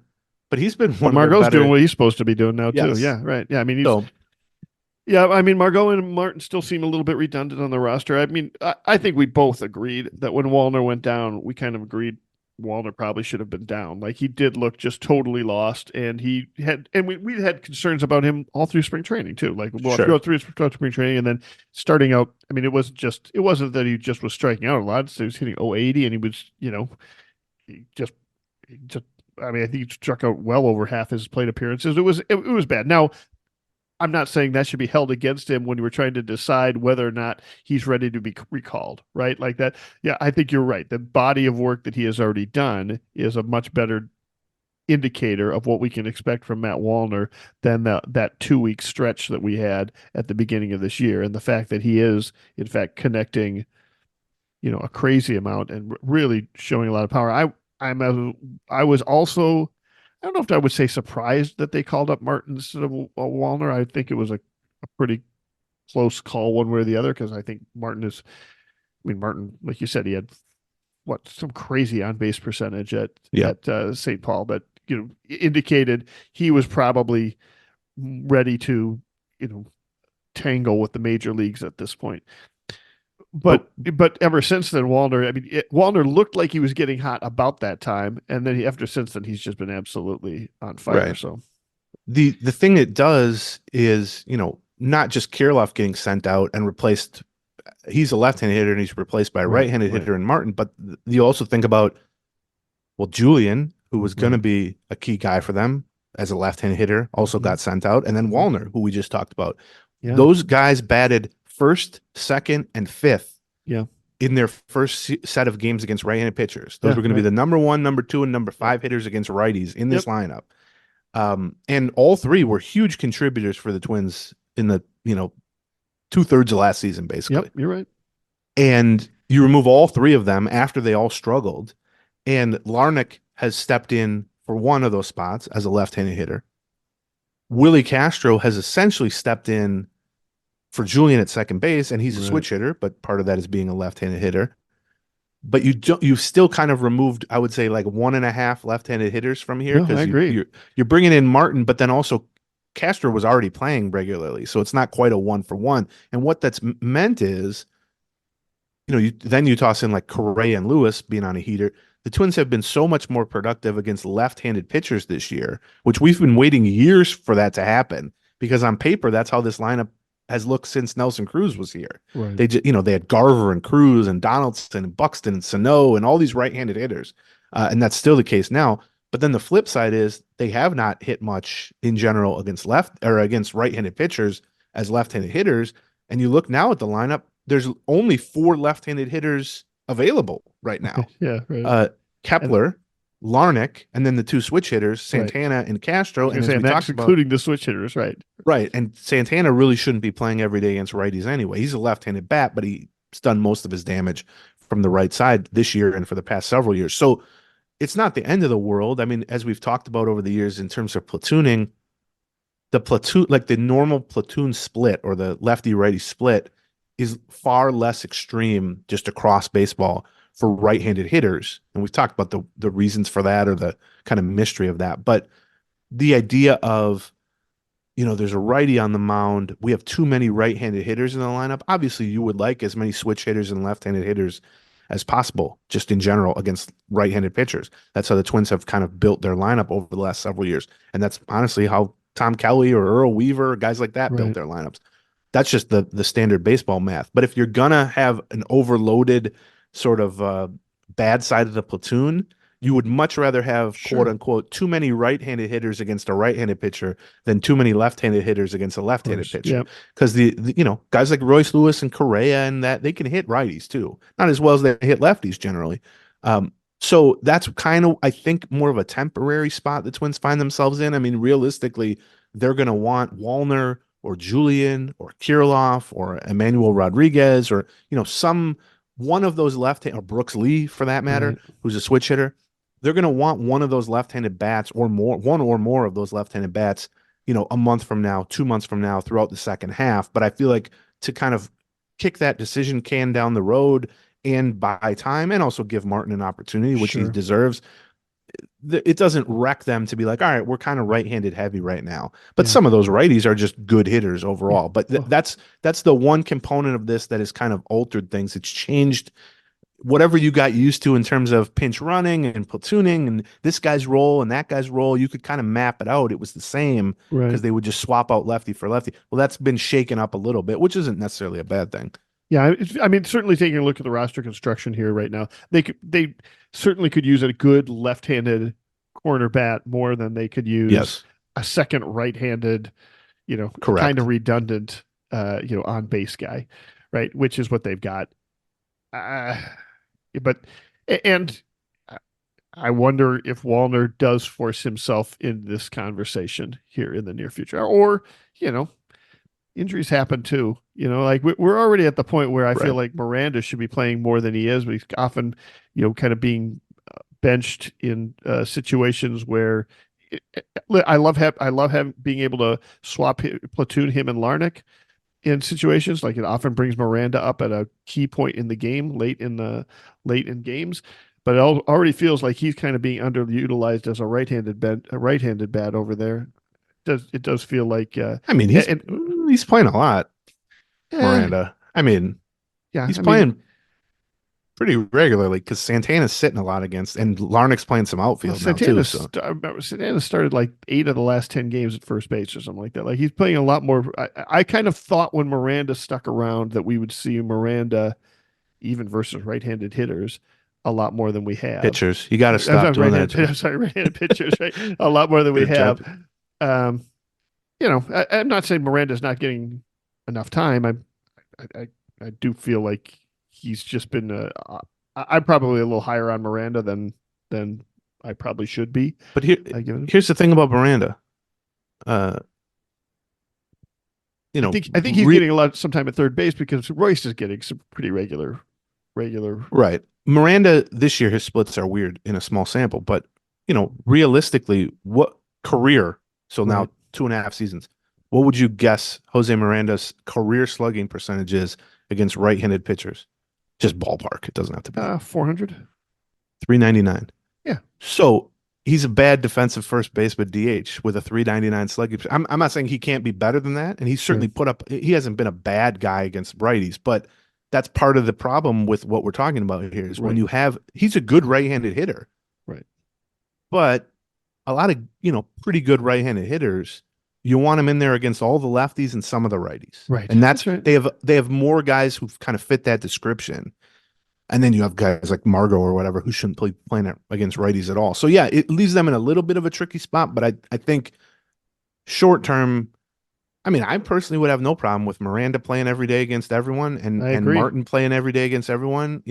Making Santana into a platoon guy more and Margot into a platoon player. I think they're probably better off now, but definitely better off longer term. Seeing if Martin can be more than just kind of a utility platoon guy, but I don't know. We'll see. It's a nice problem to have in a lot of ways. For the right-handed side is a nice problem to have. The left-handed side is a problem, right? Well, and it's weird because I mean, for my whole life, left-handed hitters has been what the Twins have been rich in. Right. I mean, think about the Mauer, Morneau, Kubel, going back to like Koski, Jock Jones, those guys, and now you think about this, the recent batch switch hitters and left-handed hitters. But the three they were counting on, have just so thoroughly flopped this year. And the one that was in sort of the post-hype phase of things has been the guy who's actually been performing. Which is why you don't give up on the other three. By the way, the three guys that they were counting on, like all three of these guys, it happens. It's hard to hit. The league starts making adjustments, and you've got to make adjustments. Maybe you're dealing with some injuries throughout those first couple of years, etc. At some point, it's not unheard of that you're going to spend some time back in AAA while you figure some of this stuff out. It might take 2-3 years for you to establish yourself as a major league regular. And I mean, people react always to, especially when it's like a sophomore slump type of situation, to Julian getting sent down. It's like, oh, we were fooled by him. He turns out he's not that good, or Kirilloff and all that. But I mean, a very high percentage of, if you just look at like Twins history, and this includes, Torrey Hunter used to be a story people would tell famously. Torrey Hunter played like 2 years in the majors, and they demoted his ass back to the minors because he was so bad. And then he came up and he was great for the next 15 years. Justin Morneau got sent back to the minors a couple of times because they had Minkiewicz, quote unquote, block him at first, and he wasn't thriving right away in a smaller role. I mean, there's a lot of really good all-star caliber, building block players who either flopped right away and went back to the minors and then came back up and were good, or as we're seeing now, had some early success, got everyone's hopes up, then struggled, and everyone kind of not gave up on him, but we're like, oh, we were fooled by this guy. And then 2 months later, they're back and they're doing their thing. I think what's interesting about this one, though, as a trio is, I think Julian and Wallner, it's worth kind of separating them from Kirilloff. They're all basically like in that 25 to 27-year-old range. So from a just age range, they're similar, but this is a true sophomore slump for Wallner and for Julian. They basically played like a half season in the majors, were really good as rookies last year, and then both kind of flopped here.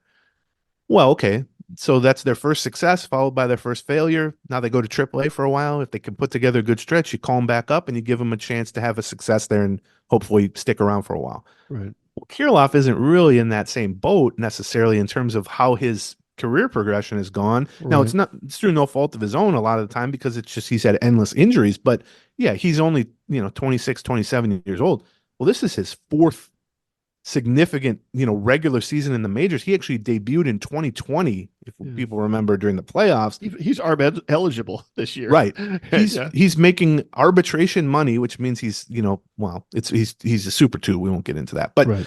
this isn't a sophomore slump. He's already had his sophomore slump 2 years ago. This is like a senior slump. And the injuries have complicated things. And so I'm not trying to denigrate him through the injuries because he's had incredibly poor luck, and obviously that's been a huge factor. But my point is, if Julian's good for 70 games as a rookie and then struggles for 50 games the next year, well, that's just a guy having initial success, a guy having some struggles, and then you got to reevaluate where you're at.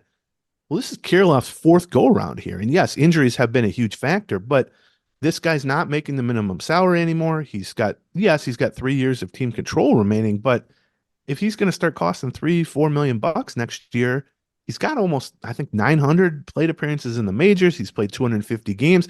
I wonder with him if it's a slightly less forgiving view in terms of just kind of writing off the poor performance this year. And it all matters, but with Julian and Wallner, I would hope, I don't know that this is true, but I would hope their view of that is, well, obviously, it's just a matter of time before we give those guys another opportunity. And it's not to say they need endless opportunities. They're going to have to produce next time. But with Kirilloff, I wonder about that. Like, he's going to be 27 in November. He's coming up on 1,000 plate appearances in the majors, 4 years in the majors. He's not going to be an asset defensively, obviously. You probably know he's only going to be a platoon guy against right-handed pitching, even if things go well for him. And then I think you got to ask yourself, have we seen enough from him? And it's tricky because of the injuries.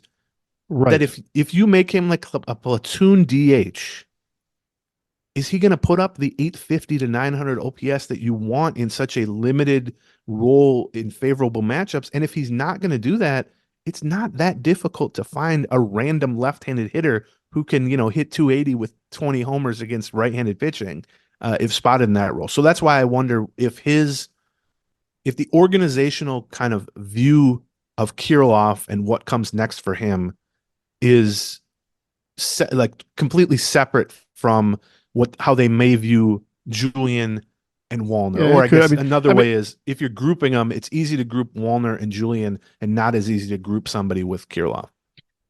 I think you're right. I think you could try and group them together and saying like we're going to give Kirilloff a pass while he had a wrist problem. Sure. And right. And so essentially this is his sophomore year of trying to figure out how that people are going to pitch to him and how to be able to adjust to that and deal with that. I think really what probably going to separate them is salary, right? Like now he's not going to be making, I think he's making what, $1.5 million this year or something like that. Not a tremendous amount. And the fact that he's, being sent down and so on, even in arbitration next year, I don't think you're expecting him to make, $2.5-3 million.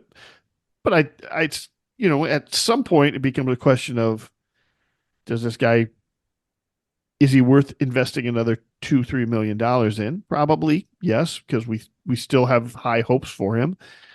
But also, 40-man roster spot, some of those things as well. Well, and here's the other issue. This is the last year you can send him to the minors. Well, that's right too. You're right. So if you keep him for, let's say, $3 million next year, and you devote a 40-man roster spot to him, he needs to be healthy and he needs to be productive because you can't do what you've now 4 years in a row now they've sent him to the minors. Now, some of that's injury related. He's also had rehab assignments, but he's been demoted to the minors.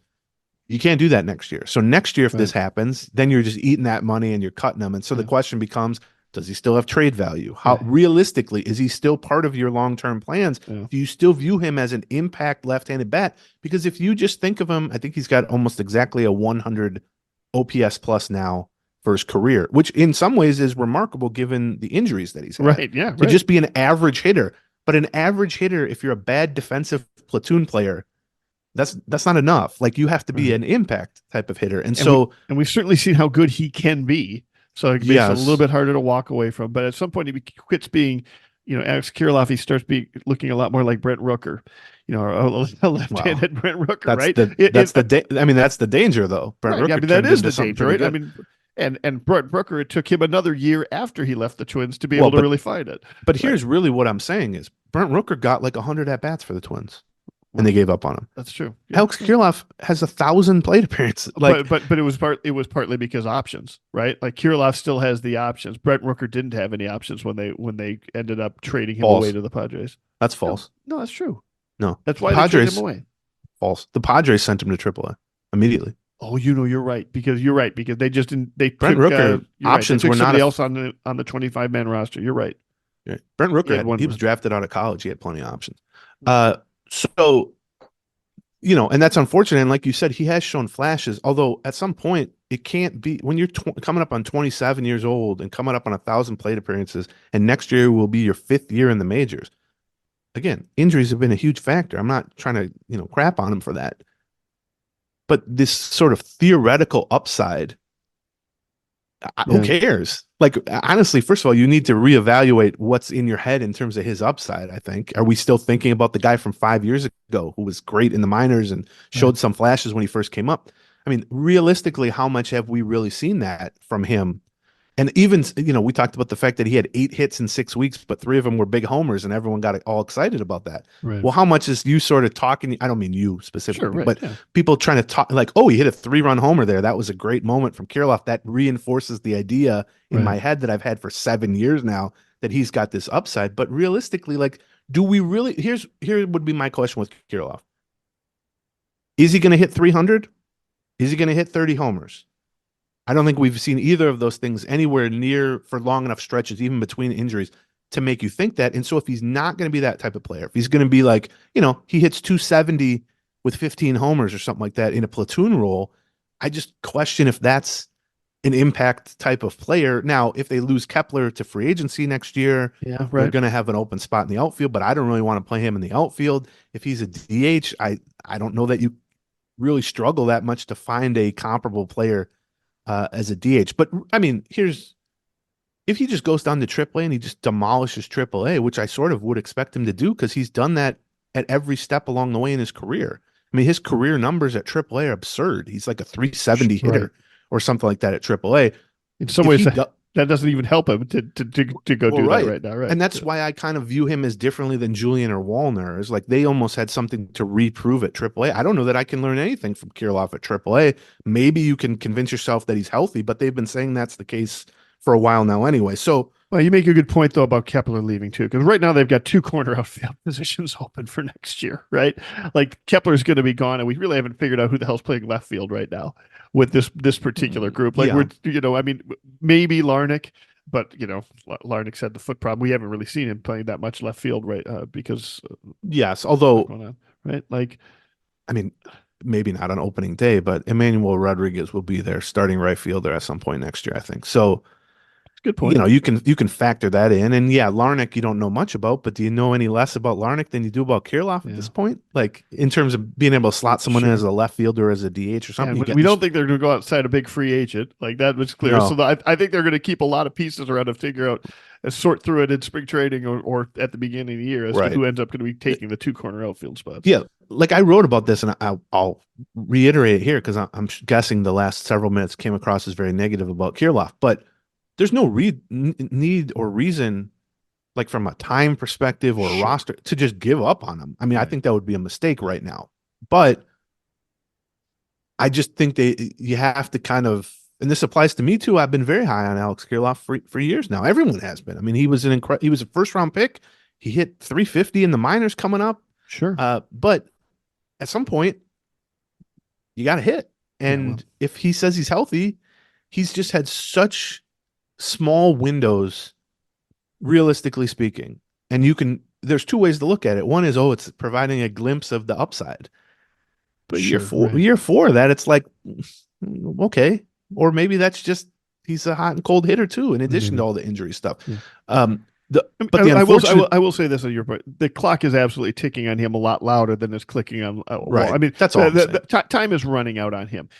Between the options piece, the expensive piece, and you're right, the fact that he just hasn't shown a lot. That he's had, at some point, and actually maybe even the injury piece works against him on that. In a similar thing to the kind of like we're talking about. We don't really know what's going on with him anymore. Is it injury stuff? Is he just never going to be the same kind of hitter because he doesn't have the same kind of wrist strength or whatever that he had before all of this stuff? Like, I mean, all of those things that is genuinely would be my worry at this point, which is either through just natural aging. He's lost some bat speed or whatever at 26. Sure. I will say that he's certainly gotten bigger. If you look at him 4 or 5 years ago, he's lost some, running speed. Not that he was ever the fleetest of foot, but now he's genuinely slow. Yeah. I think it would stand to reason that maybe he's lost some athleticism and bat speed and stuff. But then, the larger point is just like, are we waiting for a train that is never going to arrive at the station here? Sure. Like, are we looking at an old train schedule with Alex Kirilloff and we're saying, well, if he can get healthy, he's still going to hit 300 and he's still going to be a middle of the other guy. And it's like, well, he is healthy now, but the trains don't run at that time anymore. Like, now he's a 260 hitter with 15 homers because of 3 or 4 significant, hand and wrist and shoulder injuries. I mean, we see it with Buxton. Right. It's one thing to say, oh, he's healthy now. It's another thing to say, what does that mean now? Like maybe the gas tank doesn't hold as many gallons anymore as it used to. So that would be my worry with Kirilloff. But, the three of them can just sort of race to target field now at this point. Right. Wallner, Kirilloff, and Julian, left-handed hitters, they're different positionally. They're different in terms of situation, but and maybe Rodriguez, by the way. although he's injured now too. Yeah, he's been on the IL for Double A. Yeah. Obviously Wallner has the head start. Wallner got demoted a month before anyone else, and already had a cold stretch at AAA that further, put people off towards him, but has now been unbelievable for 3 weeks or so there. So you would think if another bat is needed, he would get the choice. But then, if an infield bat is needed, maybe it's Julian. Although I will also note that Brooks Lee. I was going to mention, we also forgot Brooks Lee is one of the people that's kind of racing. Off the IL after missing 2 months with a herniated disc in his lower back and went on a rehab assignment and has now been in the Saints, the AAA lineup, mostly playing shortstop, some DH, and I think he started 1 game at third base so far. But he's hitting 290, not much power yet, but, looking normal. I saw some clips where he made some nice plays defensively. So even that for Julian complicates things, because if a shortstop's needed, it's going to be Lee. If a third baseman's needed, it's going to be Lee. And now if a second baseman is needed, or let's say they decide to move Castro back to the outfield as a left-handed bat in the corner outfield, second base is open, you might just turn that thing over to Brooks Lee and say, all right, there's our infield for the next 5 years, which complicates things a little bit for Julian, although Julian's off to a slow start now. At AAA too, but here's the numbers, by the way, on Wallner. Last 18 games at AAA, he's hitting 370 with 11 home runs in 18 games. Yeah, that's pretty good. That's the good. By the way, that's the good end of the all or nothing streaky strikeout hitter. Right, that they go on a tear like that you're not really taking advantage of because he's doing it against the poor International League pitchers. Okay. That I think I got a few other notes. We talked about Thielbar maybe or something like that, but their stance on Thielbar seems to be we're not ready to give up. Sure. He's 37. It's not like you can send him to AAA or anything like that. You're also paying him in part because it's not like the stuff that's going wrong with him is not the sort of thing you'd be like, oh, it's never coming back. It's his control seems to be off. He doesn't be able to place the ball exactly where he was able to in the past, and that's something that we think he might just be going through. Right? The tricky part though is, and we've talked about this in years past, it's like with Pagan a couple years ago. It's one thing to go, this previously good reliever that we still have faith in getting back on track, but he's really struggling right now. We're going to demote him to the lowest leverage role in the bullpen where he only really pitches in mop-up situations and all that. But inevitably, either that mop-up situation comes up because you're in extra innings or, something happens where that guy's on the mound in a tie game and then there is no mop-up situation. Or, which the Twins are now in this situation, they also called up Jay Jackson, who is certainly not going to pitch Right. in leverage spots. And you start to get 2 or 3 different relievers in an 8-man bullpen who are kind of being held for situations that don't matter. Well, there are too many situations that do matter to have 2 or 3 guys in a bullpen you can't use in that spot. So I think that's the only complicating thing with Thielbar. But, whenever he has struggled throughout his career, he's one of those guys because of his story and because he's a local guy who, such a, kind of fairy tale thing came out of nowhere twice. Anytime he gives up a homer, it's like, oh, this guy's cooked. Get rid of him. Give up on him. And at 37, those thoughts are going to be magnified, certainly. And he struggled in the playoffs and stuff like that. But go look at his track record. I mean, he hasn't just been an okay reliever for a little bit. He's been a really good reliever for now 2 different 3-year stretches. Right. And so if you're saying to yourself, why do they keep sticking with Thielbar? Well, because he's been nails in a medium leverage role for them for 4 years under Baldelli. I mean, basically for Baldelli's whole time here, he's been like their 3rd best reliever. So when you think, well, why is Baldelli still sticking with him? He's looked cooked. Well, because, when you do good things for your employer or your boss for years and years, they're willing to live with, you had one mistake or you did one thing that's questionable. It doesn't mean they're going to give you full leeway. They're going to keep a closer eye on you. They've got a little bit extra flexibility with the bullpen now too, because they've got a number of after several months now of having 2 weeks and then an off day, 2 weeks and then an off day. They get an off day today. They get an off day next Monday. They get an off day the Monday after that. So that gives you a little bit more. You may not be as it might not be, and you're facing some less fantastic teams. You might be less fantastic teams. You've got a little bit more flexibility. You might not have to reach into the back end of that bullpen into high leverage situations as much as you normally would have. Is that like when you try to set a friend up on a date and they say, what do they like? And you go, great personality. Those teams are less fantastic. These are less fantastic teams. Yeah, right. On the bullpen front, and then we'll shut up here, but the one thing I am encouraged by, I'm still a little bit worried about Duran. Velocity's up a little, but the strikeouts have completely vanished, which is not a good sign. But he's mostly done the job. So the one, I think, clear positive bullpen wise has been Jorge Alcala. Yeah. Which they finally now, I don't know why it took so long, which frustrated me to no end. They finally just appear to be using him as a standard 1-inning setup man. Right. Yeah. And shocking, that's where he's having success. His stuff plays up well there. He can get righties out. He can get some lefties out. He can pitch the 6th or 7th. If you need him to go multiple innings, he can sometimes do that. But the idea, which frustrated me to no end, not only this year, but in some past years, given his upside as a clear upside in raw stuff as a traditional 1-inning reliever, but also given his lengthy injury history, I just didn't understand why they were using him as a long reliever, like a 2-3 innings at a time guy, and then kind of chewing him up and spitting him out and sending him back to AAA. So I am encouraged by the fact that he's back in the majors. He's getting an opportunity. He's throwing pretty well. The stuff is certainly looking good. And he's got some key outs and some key spots. But I'm especially encouraged by the fact that so far, over the past, since he came back up this time, they've just been treating him as a normal 1-inning reliever, as opposed to, well, can we get 40 pitches out of him and then send him back to AAA and get a fresh arm? Because I do think while Brock Stewart is sort of out indefinitely here, there is absolutely a need for at least one more right-handed reliever that can pair with Jax and Duran and get outs in the 6th, 7th, sometimes 8th inning. And Stallmont has taken some strides towards becoming that. Yep.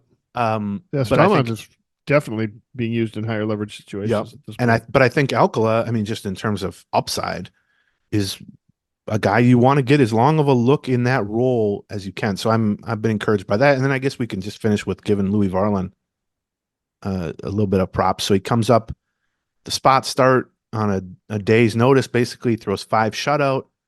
Then they send him back down, which was intended. And then they call him up yesterday as the 27th man, which is like a roster addition for double headers. Yeah. And he was just kind of the break glass in case of emergency long reliever. And the first game went as planned with Bailey Ober starting. And then the second game, Chris Paddock didn't make it out of the 3rd inning? Did he? Yeah, 2. Or one out in the 3rd inning, I think. And the whole reason Louis Varland was added as the 27th man is to do exactly what he did, which is come in and basically make a start Right. in relief. And he went through the lineup once, then went through the lineup a second time, and at the end of that lineup kind of ran into a little bit of. He was absolutely cruising until he absolutely Yeah. wasn't. Gave up 4 singles at the end there to end up Yeah. tying the game. But what he did was still essential, which is he Right. got you from a blow up start by Chris Mhm. Paddock into the normal progression of the bullpen, and that allowed the Twins to actually win that game instead of falling behind. So For sure. he's an example of what I was kind of talking about with Varland or with Wallner, and not just because they're both from Minnesota and were our 2 winter meltdown guests, but it is easy to group them together.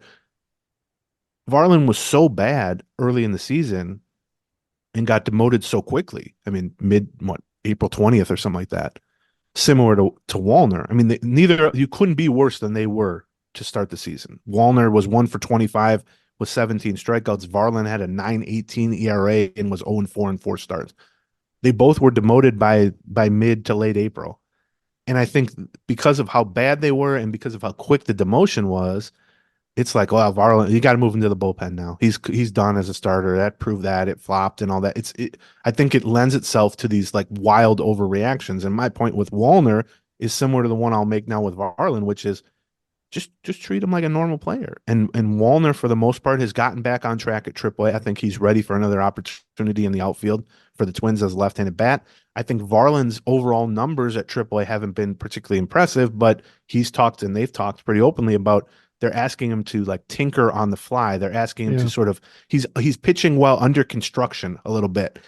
Throw 3 times more changeups, throw a different cutter, attack different pitch sequencing and all that stuff. And so to see him come up and make a really good spot start, go back down, come back up a few days later, come in long relief and throw, 2 or 3 pretty good innings there, I think it at least puts him back on a track where, hopefully they won't need it as a starter. I mean, it'd be great to be in September and having this conversation and go, well, Louis pitching pretty well at AAA, but they don't need a starter, so let's move him to the bullpen. Well, that's ideal, obviously.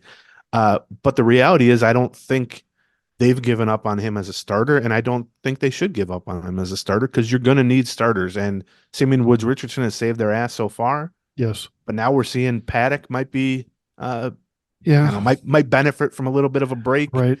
You have David Festa, who's looking really good at AAA and is going to be a long-term part of your rotation. But I think it's not a bad thing to continue to view Louis Varland as on the starter track until he's not. And he's certainly the 2 appearances now he's made for the Twins over the last week or so I think are good marks in favor of him and just his mentality overall, which is he does go down to AAA. He does continue to work his ass off.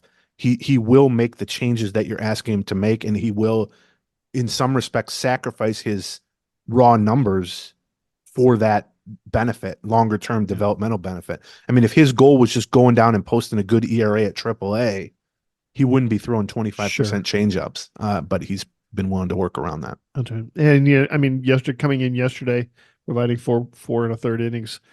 In the meantime, A's were blowing through their bullpen. They went through 4 different relievers to the point at some point that there's going to be a weakness there. And then when you find that weakness, you can hit a home run into the left field bleachers, right? Yes. and retake the lead. So yeah, I was actually okay with Rocco sticking with Varland as long as he did yesterday. The fact that he had been cruising. He had 2 outs in the 7th inning, something like that. Was that what it was? And nobody on base, and he looked not unhittable, but real dominant in terms of things. And then of those 4 hits that were there, a couple of them were clear bloopers, 80 mile an hour exit velocity stuff. Yeah, I'm excited to see. I do like that he's you can also kind of tell when he's going, because he kind of he's got this walk that's sort of a like a wrestler's walk. You know what I mean? Like he kind of feels it. He kind of feels it when he's going. You know what I mean? Oh, you mean like a professional wrestler? Yeah, like a professional. Like he kind of, because he was a wrestler, but not, really? Okay, not a professional wrestler. He's got that sort of like I'm gonna be the aggressor mentality out there that I enjoy seeing. Oh well, I mean, from him too. Nobody gets the ball and throws the ball quicker than Louis Right. Varland. Yeah, right. And he is just sort of full speed ahead, eyes on the prize. Tell him to run through a wall, he'll run through the wall. For a guy who's like, if you saw him at the Meltdown, incredibly soft spoken and quiet and very howdy doody looking kind of kid, he can really kind of gear up into sort of the wrestler mentality thing. That's fun to watch. That's rich coming from you, John. Yeah, exactly. Calling somebody else howdy doody. The one thing I'll say about Varland, won't be calling him howdy doody. Yeah, come on now. It's like Ron Howard making fun of people for being a redhead or something. Varland was a great example of, when the Twins remove a starting pitcher who's rolling along pretty well, after 5, let's say, people go, well, this guy was untouchable. He was, he was cruising along. How can you take him out? Because the difference between cruising and not cruising is one batter. Right. There's no predictive value to that whatsoever. I mean, obviously, if a guy's pitching really well, he's more likely to be pitching really well than just a random start. But we saw it with Varland, like you said, he was untouchable, and then all of a sudden, 4 straight hits, he's out of the game. There was no like big change. It's not like he decided to start treating things differently. Right. But especially as you get through a second or even a third time through a lineup, that stuff changes immediately. Well, and that's why oh my God, can't Rocco at least let him in? He was cruising. Let him, keep cruising. A walk and a homer, and now you're not cruising. And it's funny too, because his start last time, the criticism was he'd only been at 63 pitches. He was cruising. That's why I'm 5 innings. That's why I'm bringing it up. Right. Because first of all, the same people who were complaining that the Twins called him up to make that start because he had such horrible performance early in the season were then how can they remove him? 5 shutout. He was cruising. He was flawless. 63 pitches. Well, we saw it now because that evaporates, and it's not like you can cash that in later for stock. You can't go, I know I left him in too long and he lost the game, but he was cruising. So do I get credit for leaving him in? No. Each inning is its own battle. And I think especially for starting pitchers, as you get deep into games, there's no such thing as cruising. Right. It's not predictive necessarily. So I thought those as back-to-back outings were just such a prime example of evaluating the situation in front of you, the player in front of you, how many times they've gone through the lineup, all that stuff, as opposed to just going, he's pitched well so far. I'm sure he'll just continue to pitch well. So it would be a mistake to take him out. So, all right, we will be back Wednesday or Thursday. Wednesday, we think. We'll see. With a Patreon. If you have not checked us out on patreon.com, we would recommend you do that. Patreon.com/Gleeman. It's just $1 an episode. There's no ads that you have to put up with. We often go deep dives into like the game the night before, something like that. We do fantastic mailbag pieces where you get to send in your questions. We go through probably 2/3 that we're up to at this point in terms of the overall kinds of questions that we're covering. Is that what fair? Does that mean? 2/3 of the episode is a mailbag? No, I say 2/3. We probably cover 2/3 of the topics that are in the various mailbags. Is that right? We'll cover like one question that covers like 10 different. Oh, yeah. Is what I'm saying. It's sort of your guys. It allows the listener to choose the outline for the show, basically. Right. To choose or gripe or or rant or whatever, right? Or sidetrack completely with a weird hypothetical question. That's right. Thank you to our sponsors. Let's see. Game Day. Right. Soda Stick. Good. Hatch. Yep. Harry's Razors and Dan Hodgen. Yeah, that's it. 5. Look at us. 5. That was teamwork, John. We'll be back. Patreon.com/Gleeman midweek, and then I think we'll kind of get back to a normal-ish, for us at least, schedule, as long as John stops contracting various viruses and diseases. That's the plan, man. STDs. Who knows what he has in New York? Oh my God! Yeah, by now I should be invulnerable. All right, bye. Gleeman